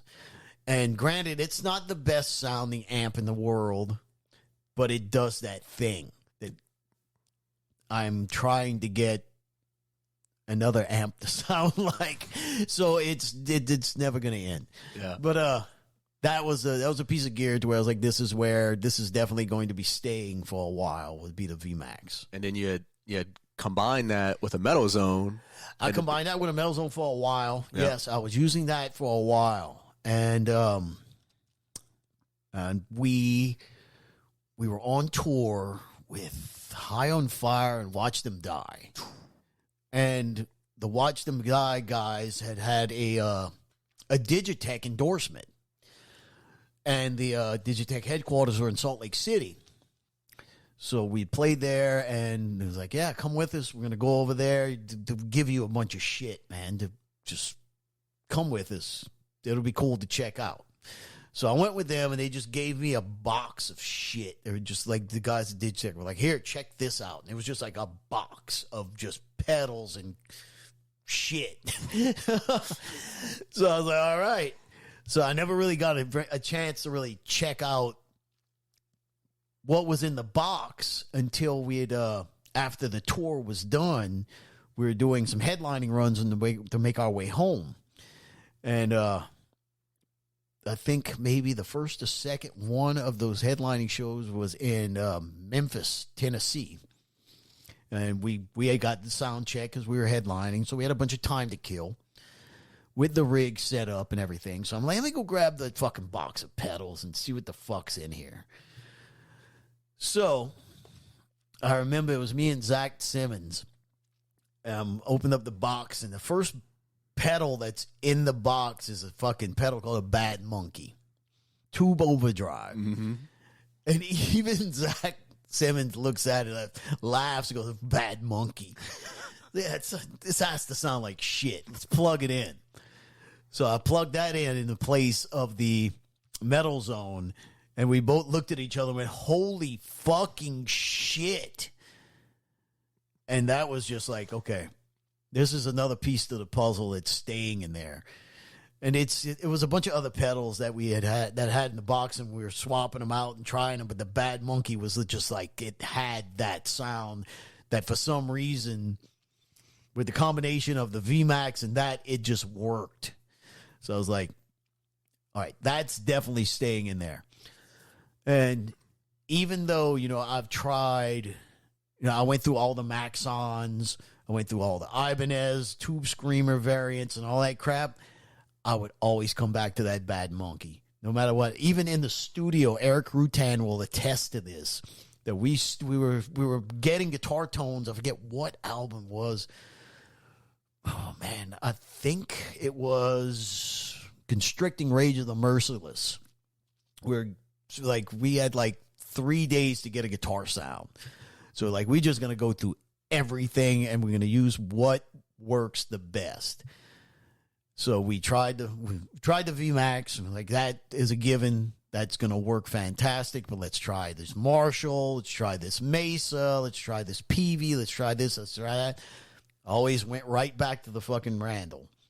So okay, well, let's start fucking with pedals now. So we tried out all the TS-808, the fucking OD9s, everything, or all the variants basically. Right. Because between me and him, we had a fuckload of overdrive pedals. Being the ones that he had at the studio and ones that I had accumulated over time. And he was just like, man, the monkey and the VMAX is the way to go. There's no other way about it. And you can never have enough overdrives and distortion pedals. No. No, you can't. And then enter Michael Klein. Oh, shit. Which Mr. Klein was kind enough to say, he was like, I'm a big fan of yours and I would love to send you a pedal. And actually, it didn't start off with an overdrive. He sent me one of the Lonely Ghost delay pedals. Mm-hmm. And he told me he'd run it in the effects loop. It's got a booster on it and everything. And I was like, well, this pedal kind of knocks out 3 pedals in one. Basically, you kick it on for a solo. You could crank up the volume a little bit to where the volume actually raises with the booster. And it has a delay, and it has a reverb modulation, so you could dial that in. So you could basically get the perfect solo tone out of that pedal with any amp. So I was like, but this dude apparently knows what the fuck he's doing. Yeah, he's definitely not fucking around with the Hee-Haw gang. No. So then I was like, well, hey, you fuck around with overdrives at all? And he was like, yeah. And then we started talking. I was like, look, this is my favorite overdrive of all time is a Digitech Bad Monkey. Can you do a take on that and make it better? And it took a while, but we came up with the Dybbuk, which is essentially, it's a Bad Monkey, but with a little bit more things that I didn't like about the Bad Monkey added. Yeah. You know what I'm saying? We made a better Bad Monkey. Having no experience with the Bad Monkey, but I do have experience with the Dybbuk, and I'm completely satisfied with that thing. Yeah. I mean, it does what you want it to do with it. Like, if you want that, like a straight up, just black and thrash sound, or you're going to get it. That's what it's designed Yeah, for. I mean, you're going to get it. That's what it's not designed. A lot of people mistake it for like a distortion pedal to like where you run it into a clean amp, and that's not what it's designed for. No. It's designed to take like a cranked Marshall and make it more. Right. Like you take all the distortion on a JCM 800, you crank the gain on that, and then you add that in front of it. Or you take like maybe a dual rec, and you back the gain off of the rec a little bit, and let the Dybbuk do more of the work. Yeah, it does the heavy lifting for you. Yes, exactly.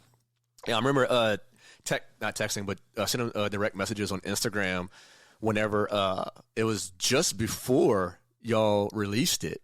And I was asking them, I was like, hey, Mike, what is something that I could use that you put out that's going to give me like this, this old school black metal feel. He's like, funny you mentioned that, my young friend, because we're about to come up with so just give me a couple months and I promise you will not be dissatisfied and enter the Dybbuk. I was like, and he even mentioned that you was, behind it.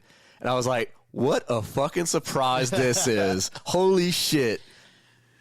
Yeah, he's fantastic. We have some other things I can't talk about just yet that's going to be coming out hopefully this year, hopefully early in next year. It's how can I say this? We're going to be taking the initial idea of the Dybbuk even further. Damn. Oh yeah. Oh, if this comes out like we're envisioning it, it's going to be something else. Fucking right. So it's basically going to be like a different flavor based on the Dybbuk, but I'm not even going to talk anymore about it because you just have to fucking wait. Shit. And I would show you one, but I don't even have one here yet because the only one that's in existence, me and Mr. McCline have been sending it back and forth to each other where he'd do something and send it to me and I'd be like, no, I don't like this about it, and send it back. And then he'd send it back like, well, change this. So it's in Mr. Klein's possession right now. I got you. Shit. So, I mean, as far as gear is concerned, I mean, you obviously are ESP LTD artist, and they've been nothing but good to you. How have you been with them now? I love them.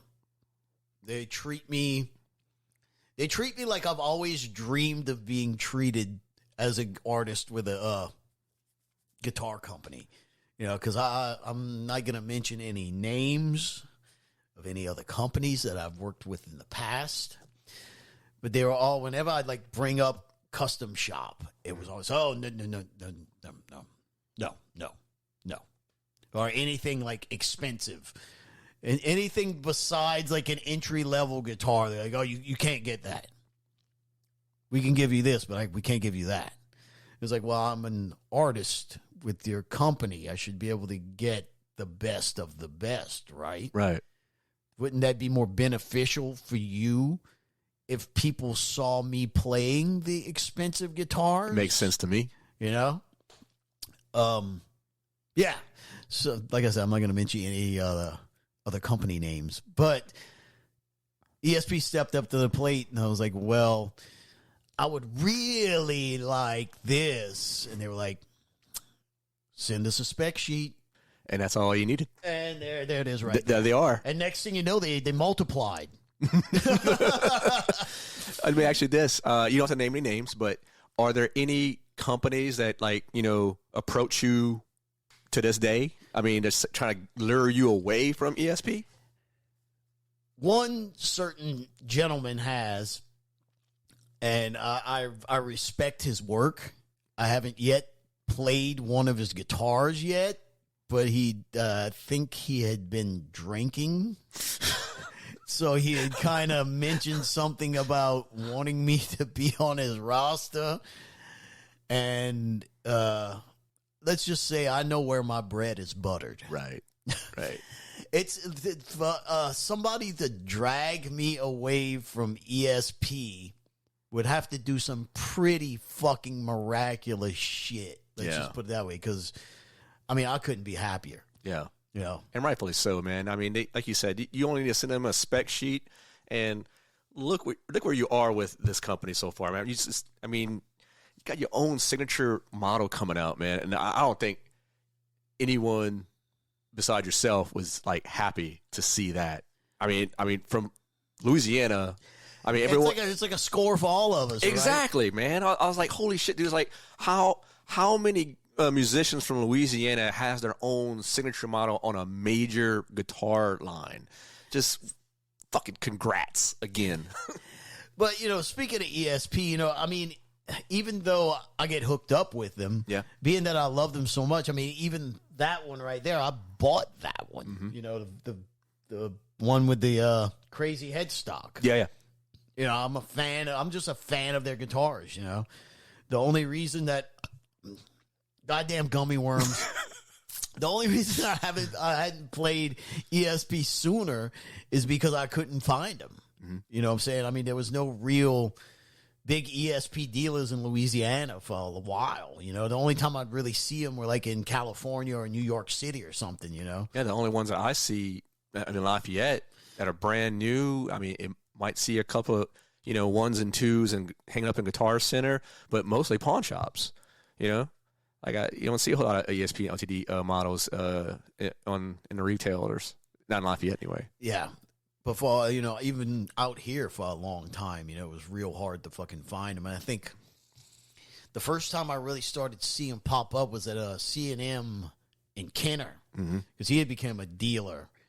But he was getting like the real ESPs with the LTDs. So I think he was the guy, Melvin at C&M was the guy that introduced the whole ESP surgeons in Louisiana, because he was the first guy to really carry them, and he wasn't getting just the lower models. You know, he was getting like the real shit. Yep. So we talked about some of your favorite bands that you've seen live, that you shared the stage with. As a fan, and whoever, I mean, Tom G. Warrior doesn't count. We're going to come to that Tom G. Warrior situation a little later on. So you can't put Tom G. or Celtic Frost or Triptychon or Hellhammer in this next question. Okay. So what was the band or solo artist you saw as a fan and you were like, holy shit? Accept. Oh, wow. Accept are probably one of the best live bands that I've ever seen in my life. Fucking A. No shit. Because I saw them, it was at the House of Blues here in New Orleans. Damn. And it was them and another band that shall not be named.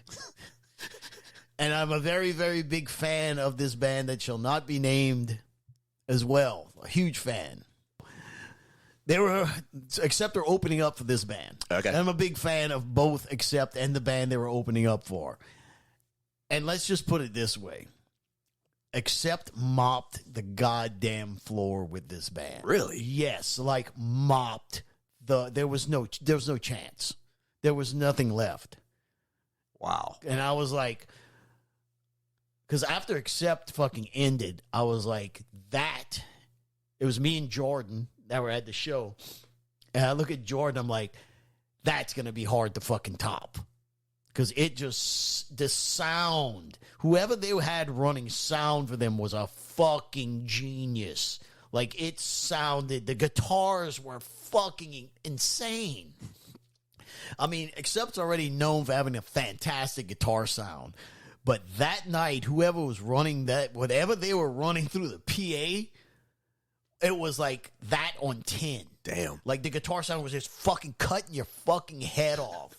It was like Accept's guitar sound in your fucking face, you know what I'm saying? And, but they were fucking so tight live. It was insane. And the performance-wise, like, they were not, like, boring on stage. They were fantastic, like, just the stage presence. And, I said to Jordan, I was like, man, this is good. It's going to be a hard act to follow right there. And we were talking, and Jordan was, we'll see what happens, blah, blah, blah, blah, because we're both fans of the band that was playing after them. And the band that came on after them, it was just like 3 songs. I was like, man, let's go down the street and get a beer, man. It's over.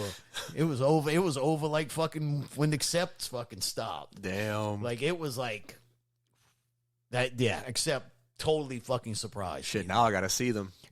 Let me know. We going. Hell yeah. Fuck. I highly, highly suggest. I mean, I'm a fan of Accept. I mean, I am. Highly suggested you go see them live any chance you can get. Shit, yeah. One of the best live bands I've ever heard in my life.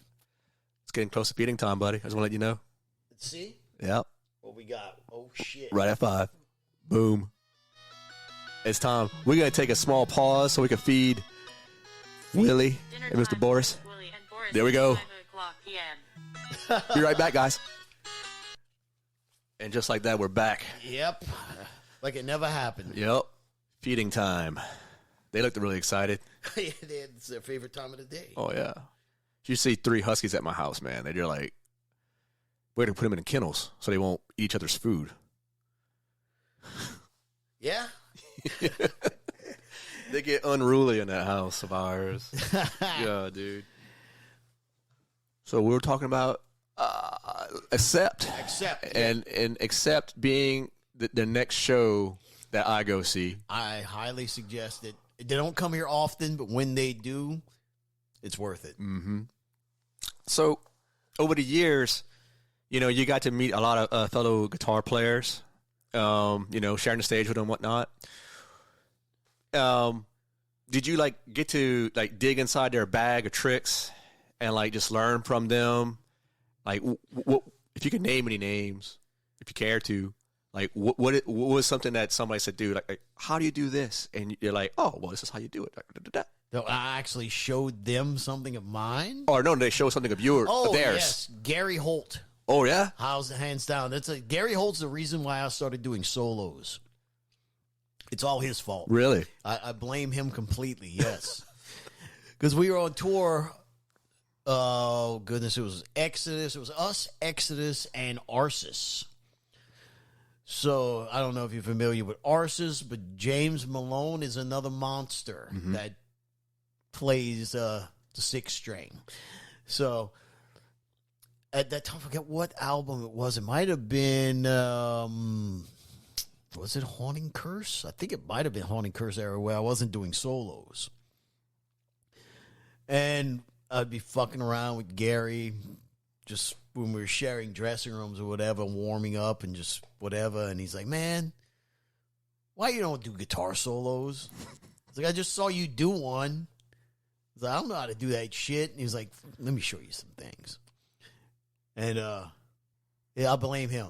Yeah. He's the reason that floodgate was open. That's awesome, man. Him and at the time Ryan Knight was playing for Arsis, and he showed me a lot of awesome shit that definitely made me feel better about my solos. So I blame those two. Oh, okay. Ryan Knight and Gary Holt. I mean, not, you know, two players that are a force, man. I mean, fuck. Who best to lead you down that path? Right. On solos. And another guy too, let's see, Emil Wurzner, when he was playing with Doth. And we would toured with Doth a few times. And Emil Wurzner is probably one of the best guitarists I've ever seen in my life. Like, as far as seeing a player from, like, me to you, just in a room, just fucking around, that dude is... People don't understand how good that motherfucker is. I think I watched the video. Like, you had talked about him on one of your Sammy Sundays. Yeah. And I immediately, like, I think after it was done, I went and looked for him on YouTube. I was like, holy shit, he was not fucking around. Yeah, I think there's this thing on YouTube where he did, like, it wasn't like an official bet you can't play this. Yeah. But it was one he did, like, in his living room. And he said that it's like this insanely fast, clean fucking run that he did. And it's pretty fucking insane. I don't know if it's still up there or not, but it's like, it's so, every fucking pick stroke is like so articulate, and it's fast and it's hard. And I remember we did a tour with him, and then we had taken a break or whatever, and then we did another tour, and they were on it, and it was in between those period of time where he had posted that video.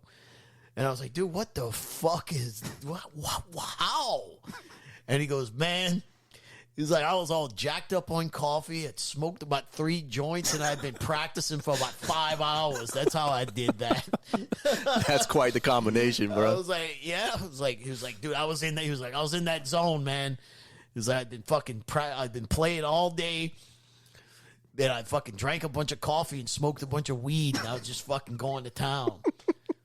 Say, well, if that's what works, just keep doing it. But Emil Wurzner, I cannot say more good things about him, man. That dude is, not only is he a fucking awesome dude, but his playing it's one of the first guitarists, not one of the first guitarists, one of the only guitarists that I've seen just like, where you're just sitting in a room carrying a conversation with you, and he's playing guitar while he's talking to you, and the shit he's playing is just fucking what the fuck is going on. Yeah, that's like the first time I got to hang out with you in the green room at Freetown, and you're going through your little practice, and you're like, yeah, I start off around 175 BPM, and I'm like, oh, just 175, and then I bump it up after 5 minutes to about, I don't know, 185, 190, and I'm like, God damn, dude, and you're still just talking, like, yeah.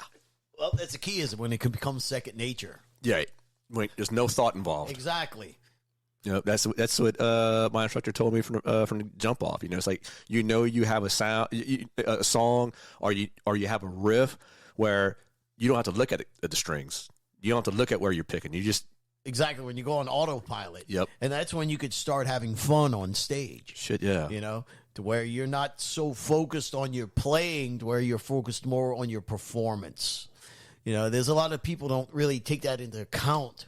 There is a difference between playing a show and performing a show. Yeah. You know, because, I mean, it's all cool that you go see these bands that just kind of stand there, but every note is perfect, but they're not moving, and they're just so focused on playing rather than being on stage and having a good time and making you have a good time. You know, there's a big difference. You know, I never thought about that until just now. That's like, dude, like that makes so much fucking sense. Because I remember seeing a major band, but and aside from the lead singer, the entire band was just, I mean, they're great at what they do. And like you said, though, they're just kind of standing there and just focusing on the music, letting the music dictate, you know, the crowd or something. But I remember seeing them for the first time, and I was like, you know, if they didn't have these visuals, if they didn't have this music, it'd be boring as hell. It's boring as fuck. And, you know, I can continue listening to that band in the comfort of my own home. Thank you very much. You see, that's the whole thing that a lot of bands don't realize, is that you have to put on a show. You know, you gotta, if you're up there and you're just standing there just watching every note that you play, it's fucking boring, man. Yeah. I mean, when you come, I guess I shouldn't say that, because I guess it depends on the style of music. Yeah. You know what I'm saying? There's some bands that, like, you want to go see, that you want to hear them play the shit absolutely perfect. Mm-hmm. But then there's some bands you want to go see where you want to have a good fucking time. Yeah. You know, you want to cut loose and you want to act a fool, and you want to see this said band act like fools themselves. Shit, yeah. You know? So I guess it all depends on the band. Yeah. I shouldn't say that about every band, but a lot of bands should have more fun on stage. Fucking right. You know, don't be so, you know, who cares if you hit a pick slide in the wrong spot, you know?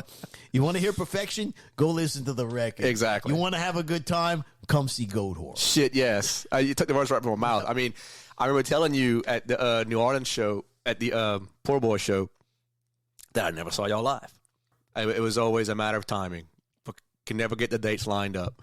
But the way Universe worked, you know, got to meet you, got to see y'all in your hometown, New Orleans, at Poor Boys, and it was an outdoor show, and I got to, I was like right there in front of you, and just fucking, just high school me, just like, fucking right, get this, yeah. Well, I'm glad you had a good time. Oh yeah, dude, had a killer time. Yeah, that was a pretty good one. Yeah, man. Even, I mean, you know, for those who don't know, I even got to, you know, tote some gear. I was like, like you can handle this? I was like, I got this shit. Yeah. I appreciate it. Yes. That definitely came in. That's the time we had to fucking pull it all the way out of the fucking, from the fucking stage, all the way out of Poor Boys down the street into the van, because earlier that day, they just let us pull the van and trailer in there. We pulled the trailer right up to the stage and just went ponk. Easiest load in ever. Hell yeah. End of the night, not so much. Easy. I appreciate you being there. Oh, dude, that was my honor. Fuck. Y'all are done recording the new album. Yes, we are.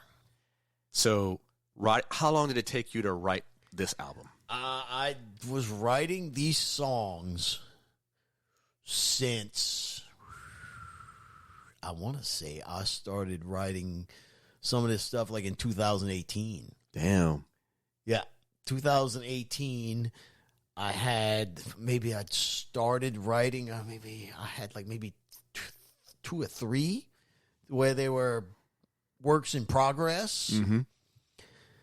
Then 2019, it was pretty close to completion. I would say we were maybe 80% there. Then COVID hit. Yeah. Then COVID hit, so nobody wasn't doing shit. So basically 2020 was you couldn't go anywhere, much less get into a studio. So that was just more time that we had to work on the songs, which, you know, the good thing is I'm not one of those people that will keep fucking with it and fucking with it and fucking with it. When I feel that the song is finished, that's when it's like, don't fuck with it anymore. No matter how many games your mind plays on yourself. Let's try this. Let's try that. When you know it's done, it's done. Well, at least I'm aware of like when it's done, it's done. You know, and I'm glad that I had that time to think about a lot of things. Let's put it that way, because there's a lot of songs on that record that I wrote in 2020 that even though we had stuff that was already finished for the record, I still had extra time to write more stuff. And there was a few songs that weren't exactly where I wanted them, so I had time to really refine what I felt needed more strength. Yeah. You know. Tell you, you know, you actually allowed me to hear some of the new stuff. Yes, I did. And I'm really thankful for that. I was not expecting that whenever you said, "Hey, Soleil, come check this out." I was in a good mood. You was in a very good mood. I was in a good mood. They see what happens when you catch me in a good mood, man. And you know, I was just sitting back, in awe of a few things. Because I had you, TA, and Zach in my truck, and we're jamming that shit. And dude, I was like, dude, this is unreal. Like, that was my Danzig moment. You know, that was my Sam Hain moment right there. Clearly, man. So, what do you think the sound is like now? What going with a different direction with Kurt Ballou? I think it's actually closer to what I've always envisioned it to sound like, to be honest with you. Not to say anything bad about Eric, yeah, or about any of the guys that have done the records in the past. I think Kirk captured what I've always envisioned this band to sound like. That's the only way I can explain it. It sounds like that's the only way I can explain it. Yes. It sounds like the truest form of Goatwhore that you had in mind. It sounds like what I've always envisioned this band to sound like on record. That's awesome. Yeah, it's a good feeling. I remember like, you know, hearing some of the first song that you let me hear, and I looked over at you and you were like, "Yeah, bro." Like you had the face of a proud father. Exactly. You're like, you know, yeah, son just hit it out the fucking park. It's gonna be a doozy. Let's just put it that way. Oh yes. The main thing is that I like it, and that's all that matters. And if everybody else out there hates it, I don't care, because I like it. Yeah, if you don't like it, you can go fuck yourself. I wouldn't even go that far. You know? I wouldn't even go that far. Just like, you don't like it, you don't like it. I like it. I don't care what you think. I still get giddy when I hear it. So hopefully the reaction will be the same with the fans. I don't think the fans are going to be disappointed. They won't. I think they're going to be maybe a little surprised on some spots. But yeah, I'm pretty stoked. Yeah, I'm not really. I don't get stoked about our records for some weird reason, but I'm stoked on this. That's fucking awesome, man. And then, like, you know, I'll say it again. When I told you that night, I was like, dude, it's like, you know, it sounds like y'all just cranked up to fucking 20. You know, it's like that's brought the Goatwhore level up a few notches. Like I said, this is the album I've always envisioned us creating. But for some reason, you know, it never really happened. I don't know why. Maybe I had a lot of time to really think about this. And, you know, Kirk Ballou didn't hurt one bit. No, man. I mean, I think it's like a combination. It's almost like the perfect storm in a way, you know what I'm saying, to where the songs are songs that I've always wanted to write but couldn't. yeah. Like, I guess I couldn't pull them out of me for some reason. Mm-hmm. The songs are the songs that I've always wanted to write and I couldn't, and the sound is just, Kirk just knocked it out of the park. So if I can ask you just how did that relationship evolve? I mean, how did that come about? What, with Kirk? Yeah, with Kirk. Well, we were trying to get him to do Eventual Ascension. Okay. And something it just didn't work out, I guess. You know, shit happens like that all the time in the music business. You know, it's like, I want to work with this guy, but you have to do it during this period of time. Yeah. And this guy isn't available during that period of time. It's the way it works sometimes. But anyway, he was going to be involved with Eventual Ascension. But like I said, didn't work out. So we were like, I really want him to do this one. Like, I really want him to do this one. So we worked it out. But this time we couldn't get him to be involved in the whole thing, which hopefully the next one, it'll be just like we're going to be working from day one with him. So we had to track, thank you, COVID, we had to track.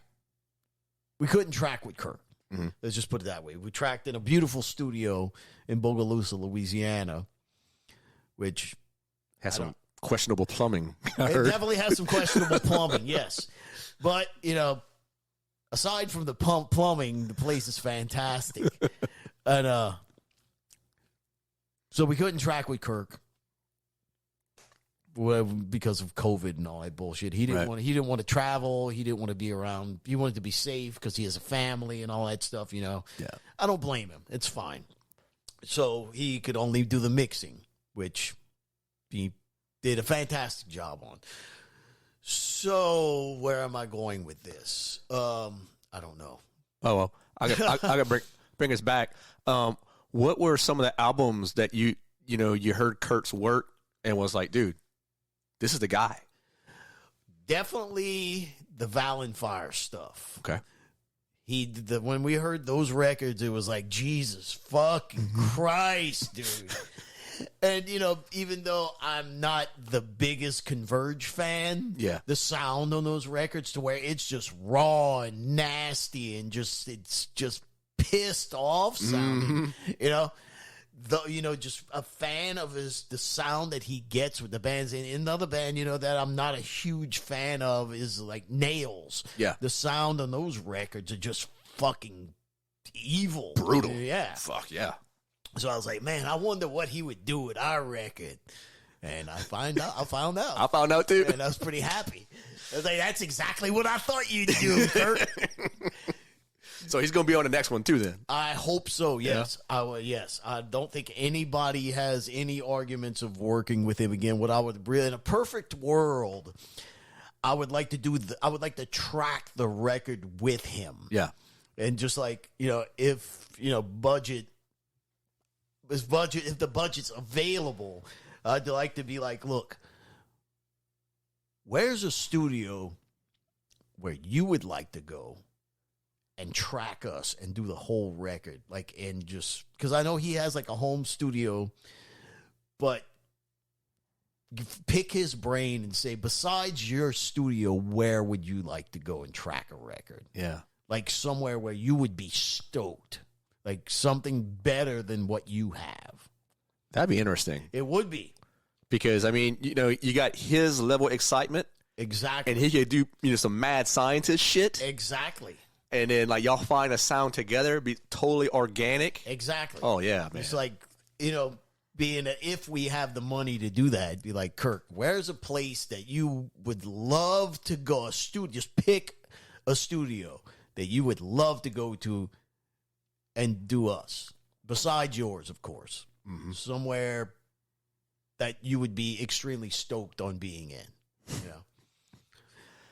Y'all let me know when that happens. Yeah. So, like I said, in a perfect world, that would be fantastic. Yeah. And hopefully, that's what will happen on the next one. Something that I'd be remiss if I didn't mention. We're doing a Tarantino thing now. I'm gonna go back, bring it home to New Orleans here. Yeah.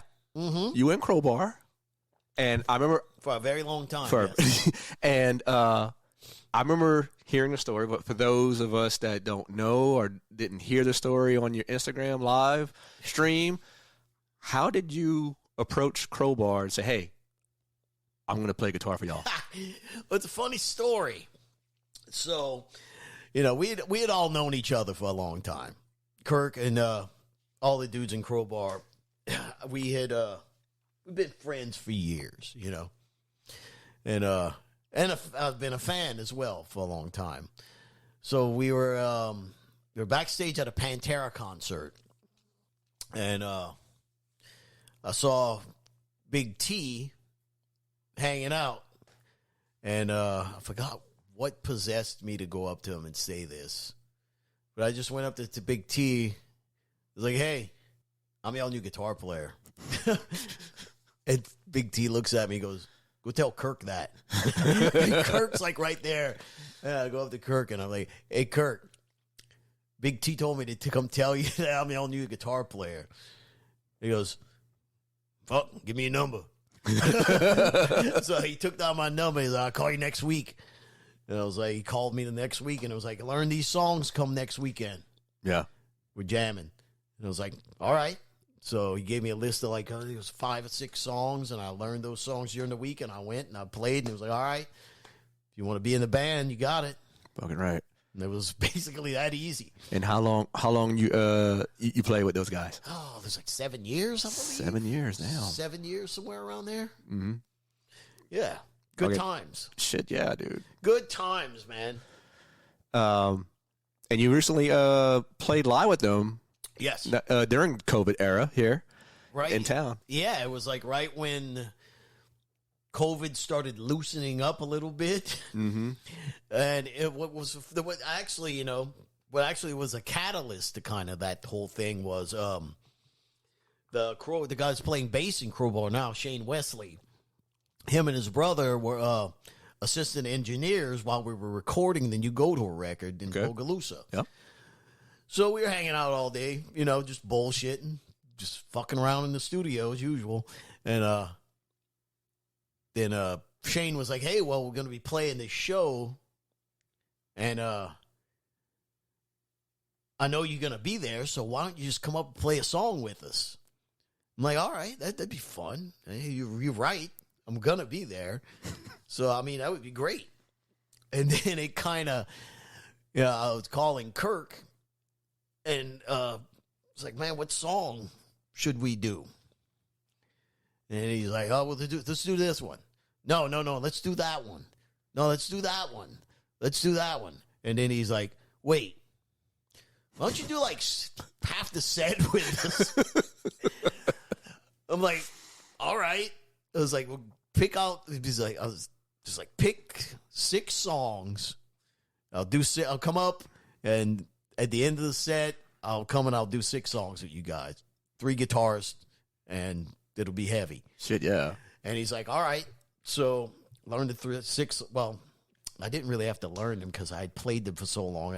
I went over them once, like, "Oh yeah, I remember this." So we did that. Went to rehearsal a couple of times with him. It was fucking awesome. Then played the show. That's fucking And I awesome. remember when I came out on stage, because this was you have to think, dude.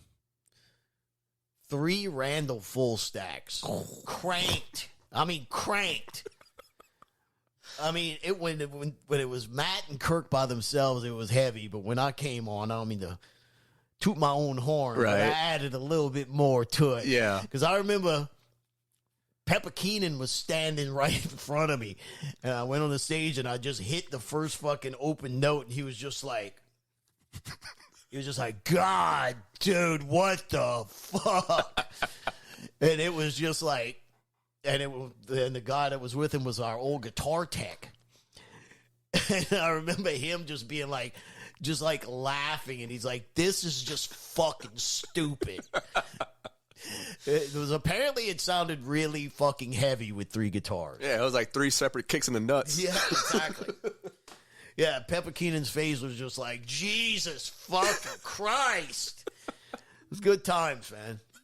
Any more shows, any guest spots you plan on doing in the future? Nah, I mean, after that, it went so well, me and Kirk talked about possibly doing it again, but like not just anywhere, like somewhere special, you know what I'm saying? Mm-hmm. Like if possibly, like if there's like a cool show somewhere, like the fucking that oh goodness gracious, how they do those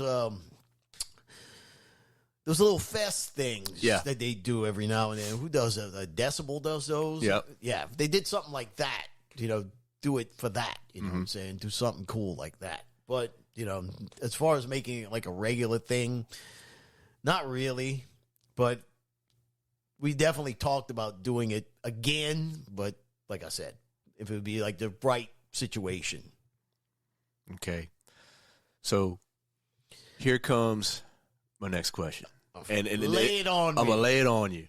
And tell me what it was like playing with your hero, Mr. Thomas G. Warrior. Oh, man. It was awesome.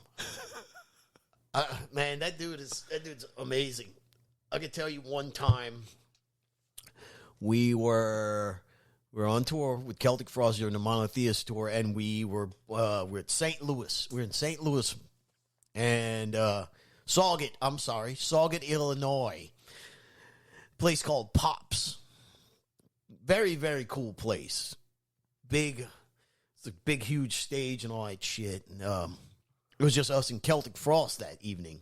So we got the sound check. Celtic Frost did their sound check, all that fun stuff. And then we get up there and we're doing ours, and we were doing Alchemy of the Black Sun Cult. And there's a lot of going on in that song.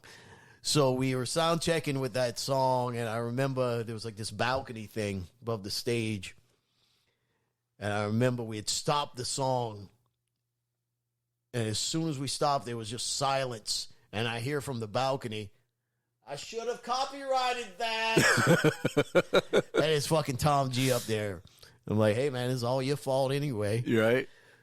So, yeah. It was good times. Tom, you know, it's rare that one of your heroes becomes one of your friends. It's very rare. Yeah. That, you know, because most of the time you meet your hero, and 9 times out of 10, it's either they're a jackass or it's just a quick hello, thanks back and forth, and that's the end of that. Yeah. You know, but being that I had to spend a month of my life with that man, we became fast friends. Yeah. I mean, you're absolutely right on that point, because, you know, I consider myself very fucking fortunate sitting where I am right now.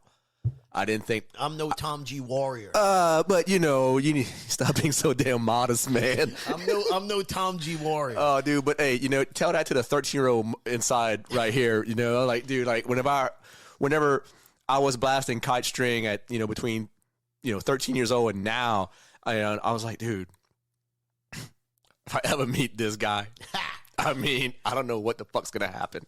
Was there anything that you were actually able to you know, pick Tom's brain and learn from him as a musician? Yes, I was like, how the hell do you get that guitar sound, dude? And he was like, I don't know. And I was like, no, you got something going on, dude. And I looked at his rig. It was a JCM 800 through 2 normal Marshall cabinets and a tube screamer with a fucking Ibanez Iceman. I'm like, something's not making sense here, because this shit should sound like fucking nails on a chalkboard. The way he had it set, everything was cranked. Mm-hmm. Like, fucking tone on the fucking tube screamer was cranked. The gain, the level, everything on the Marshall was basically cranked. I'm like, this should sound like just... So I pick up his guitar, And I'm like, it has that sound. It's like, whoa. It's like, I'm looking at the pickup. I'm like, it's the fucking stock fucking Ibanez pickup that's in here. I'm like, what the, is that some kind of filter in this guitar or something? And I go, and I turn the guitar down off, and I'm looking at all the knobs, and I look at his tone knob. His tone knob's on 0. Oh. I was like, you dirty son of a gun. It's like, that's how you do it. And he was like, I don't know. I don't know what I'm doing. That's what he kept telling me. I don't know what I'm doing. And that's kind of weird. I'm like, shut up, dude. You know exactly what you're doing, dude. Turn your guy. All you had to do is say, I turned my tone knob off, and they would have answered my question. And made me go through all this bullshit. And it's like, well, didn't you feel good playing my guitar? I'm like, yeah, you're right.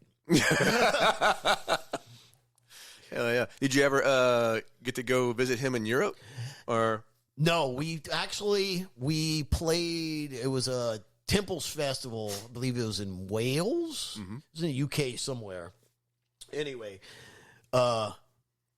we got in there for the day before. We were playing like on the Saturday, and we got there on the Friday, and Triptychon headlined the Friday night. So we got to hang out with Tom at the Temples Festival. It was fucking fantastic. They were playing, oh goodness gracious. We were playing Return to the Eve. No, god damn it. What's the name of that fucking song? Visions of Mortality. Mm-hmm. And I was sitting on the side of the stage watching them. And they were fucking killing it. And he fucking finished the guitar solo and looks at me and goes, I'm like, you, Tom, stop it. Stop it. Stop acting like that, Tom. He was in rare form that day because he was happy to see us. Hell yeah. It was pretty funny because TA had just joined the band at that period of time. And so we go into Triptychon's dressing room, and Tom's sitting there, and like, he's like, man, introduce me to fucking Tom G. I'm like, all right, I got you. So I'm like, Tom, this is TA, our new bass player for Goatwhore. And he looks at TA and looks at me and looks at TA and goes, looks like Sammy must like you better than the other guy. He goes, why is that? He's like, because you make Sammy look not so short. Because apparently James was fucking 10 foot tall. Right. Yeah, he was trying to make a joke. And then Tom G's like, so TA, you want to see how to get Sammy out of the dressing room? TA looks at him and goes, how? Tom G looks at me and goes, Sammy, remember that time I asked you to join Celtic Frost? And I say, yep, I'm out of here. I'm out. Goodbye. Good seeing you, Tom. I'll talk to you later. Wow. Yeah. I mean, Sammy and Celtic Frost. Holy shit. It almost happened. Let's just say that. It was very close. Well, they were having some issues with someone that was in the band at the time. Mm-hmm. And Tom had asked me, and that was another moment, crying, calling home from a bathroom somewhere in the United States. But, you know, as much as I hated to turn that down, it's just that band means so much to me that if I got involved with that band and something bad happened or within the business situation or whatever, I would rather keep that band where they are in my heart than ruin it by doing something like that. I totally understand. But it was definitely an honor for Tom to consider having me in the band for a short period of time. That is quite holy shit. It was very, very hard. Let's put it this way. I had to think about that for a long time. Yeah. And be like, man, I really, really, really want to do it. But at what price? Mm-hmm. Basically. It could go fine. I could, who knows? I might have be in fucking Triptychon right now with him as well. Right. Drip might have hit off. I wasn't willing to take that chance. His music means too much to me for me to risk it. For me to hate listening to his music because something bad might have happened. You know what I'm saying? Like within, you know how, well, when you get in a band, people, the shit, sometimes people don't fucking gel. Right. You know what I'm saying? Yeah. And I would rather just keep it the way it is and me enjoy my Celtic Frost for the rest of my life. Absolutely. I get that. I mean, because that's a band, you either love them or you hate them. Yes. You know, there's no in between. And here, would you like some more gummy worms? Hurry up before I eat them all. I thought you never asked. Oh, all I have to do is say, hey, bro, give me some of them gummy worms, man. Well, you was enjoying them. Yeah, grab you a handful. Dude, you know which ones are delicious? Which ones? The transparent ones. If you could find like I got one in the corner. Yeah, I think that's like a pina colada. Oh, yep, got one. Dude, those are my favorites. Yeah. The blue ones, do you have a blue? No. Got an orange one. Got 2 oranges. Orange ones are okay. These are fucking tasty as shit, though. Try the blue one. Oh, hell yeah. Blue ones are fantastic. Grape ones are all right. All right. So, yes. I remember one of the messages I sent you directly on Instagram. I was like, I had that Celtic Frost, the old school Celtic Frost patch. And I sent it to you, and you was like, oh, bruh. Oh, what's it, that fucking It was just Emperor's Return one? No, it was just it was like their font. Oh, I see. And it was in a square. Yeah. In red and black. And I found that you'll never guess where I fucking found those 2 patches. I think you told me it was like the weirdest fucking place ever. In Rain, Louisiana. Going like if you're what the fuck is in Rain, Louisiana? Well, I was living there, and right up the street from my house was a record shop. No Name Records is the name of the shop. And his lovely woman, Miss Christine Stelly, she owns it. And I go in there, and she just, you know, I mean, I found all kind of fucking gems, you know, vinyl wise in there. And she says, "What kind of music you into, hun?" And I was like, "Everything extreme, like metal." She's like, "Well, I don't know if I'll have any of that." I was like, "Yeah, but you know, I listen to all kind of genres." Like I found an original, Zeppelin 4 and Zeppelin 1 that she had. Like original pressing? Yes. Damn. Yes. Those are worth some money. She let it go. I mean, it was used, you know, but Yeah, she let it go for like $30 or something like that, each one of them. And like I was like always in her shop just digging. And she said, "Mo, I don't know if you I got some patches right here you might be interested in." And I look over, and she had, like, you know, Bon Jovi shit from the 80s, fucking Cinderella, Poison. And then I look in one patch, and I was like, it's red and black. I was like, oh, fuck, it's Celtic Frost. And I said, and she only had 2 of them left. And I was like, I take both of them. I grabbed them both. And she's like, I never heard that band. What? Yeah. So, needless to say, I grabbed them. No looking back. And so my question is for you, though. Were you in from the jump when they released in like 1984 time frame? Like that's when you heard them then? When I first heard them, I had a friend of mine. It was in one of my first bands I was ever in. He had a dubbed copy of Two Megatherion. And he was like, "Dude, this shit sounds like the fucking devil coming at you."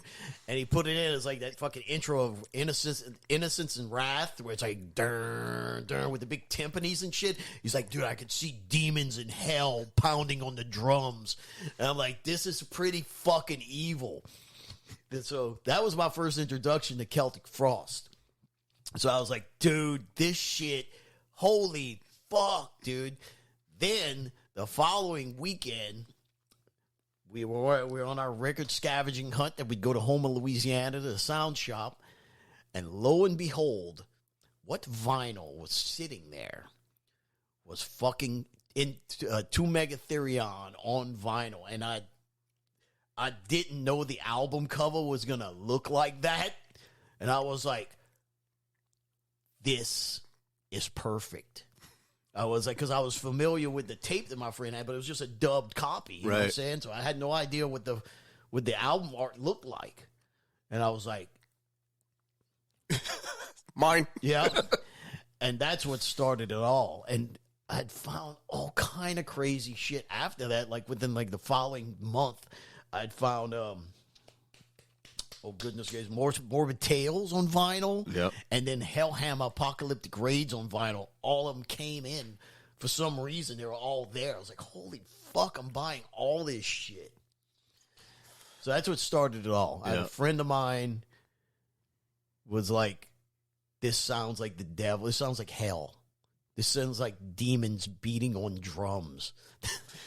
How I was introduced to Celtic Frost was like via a skateboarding video of all things. I was heavily into skating growing up, and one of the skaters, I want to say it was Wade Speyer, because he had his own logo. It looked like Slayer. He was known for like his heavy metal worship, and I believe one of his skate runs had Celtic Frost, and I was like, this is fucking badass. I mean, it was my first introduction to what was, then called metal punk. It's like Tom G was responsible for all that. Right. And I was hooked. I was like, I'm a Celtic fan. Fucking. Either you love them or you hate them. One of That's the it. two. Sorry. That's no problem. I was pulling a. Josh would be pissed right now. He's like, come on. Keep talking. Shut up. Yeah. Sorry, I had a special offer from Reverb that I had to look at real quick. I'll deal with that later. Yeah. So, fuck, man. Okay, so this is about the time of the show. I like to ask. I'm getting hungry. I know, But me anyway- too. but anyway. Yeah. All right, so we're going to wrap this up by this. Yes, okay. All right. About fucking time, dude. Fuck. How long has this been so This far? is probably my longest podcast It's like for my own selfish reasons. 3 hours long. That's right. We're going to go eat, and then we might come back. We might come back. You never know. So, I mean, I'm not going to say nothing. I'm leaving everything in your hands. okay. Well, shit. I'm going to leave it. You might think of some genius questions while we're eating somewhere. Exactly. So, this is the time of the show where I like to say, what are your all-time 6 heaviest riffs that you didn't write? Man, that's a hard one. All right. Oh, geez. Number 1? Fuck. I don't even know what number 1 would be. Shit. No order, just as they come to you. Okay. No order. Let's start off with Boris by the Melvins. I love that fucking track. That's a good riff. That's a heavy riff. That's a heavy riff. One of the heaviest riffs, let's keep going with that, would be probably My Agony by Crowbar. Oh, yeah. That opening riff on that song is pretty crushing. What else from there? Heaviest riffs ever would The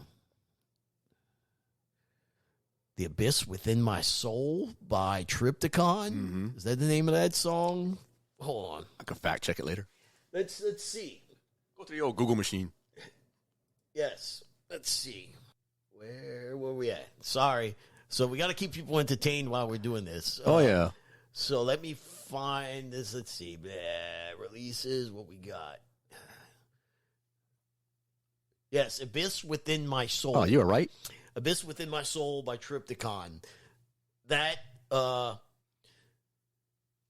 have some doozies in there. Okay, where else would we go? Oh man, Number 3. number 3. We're at 3 right now. Mm-hmm. What would be number 4? Fuck, man, holy shit, this is gonna be hard. The opening riff to A Passion of a Sorceress by Cults des Ghouls. I never heard of that. Really? Never heard of that one. Really? Yeah. You need to check this out. Okay. That's a heavy one. What's another heavy one? The middle riff in Beast of Damnation by Beherit. Mm-hmm. That's a heavy one. Sticking with that whole vein would be The opening riff to Ritual by Blasphemy. Shit, yes. Yep. You know what I'm talking Yep, yep. So there you go. Hey, off the top of my head, that's what I'm sticking with. Shit. Stick with it, brother. Well, Sammy and I are hungry. Yeah, we're going. I don't know what we're gonna eat, but we're gonna find something. We're going to find some in this big city of New Orleans. My favorite Vietnamese restaurant is closed today. Oh, shit. That's out of the question. But there's still hope. We're going to find something. Yes. Till then.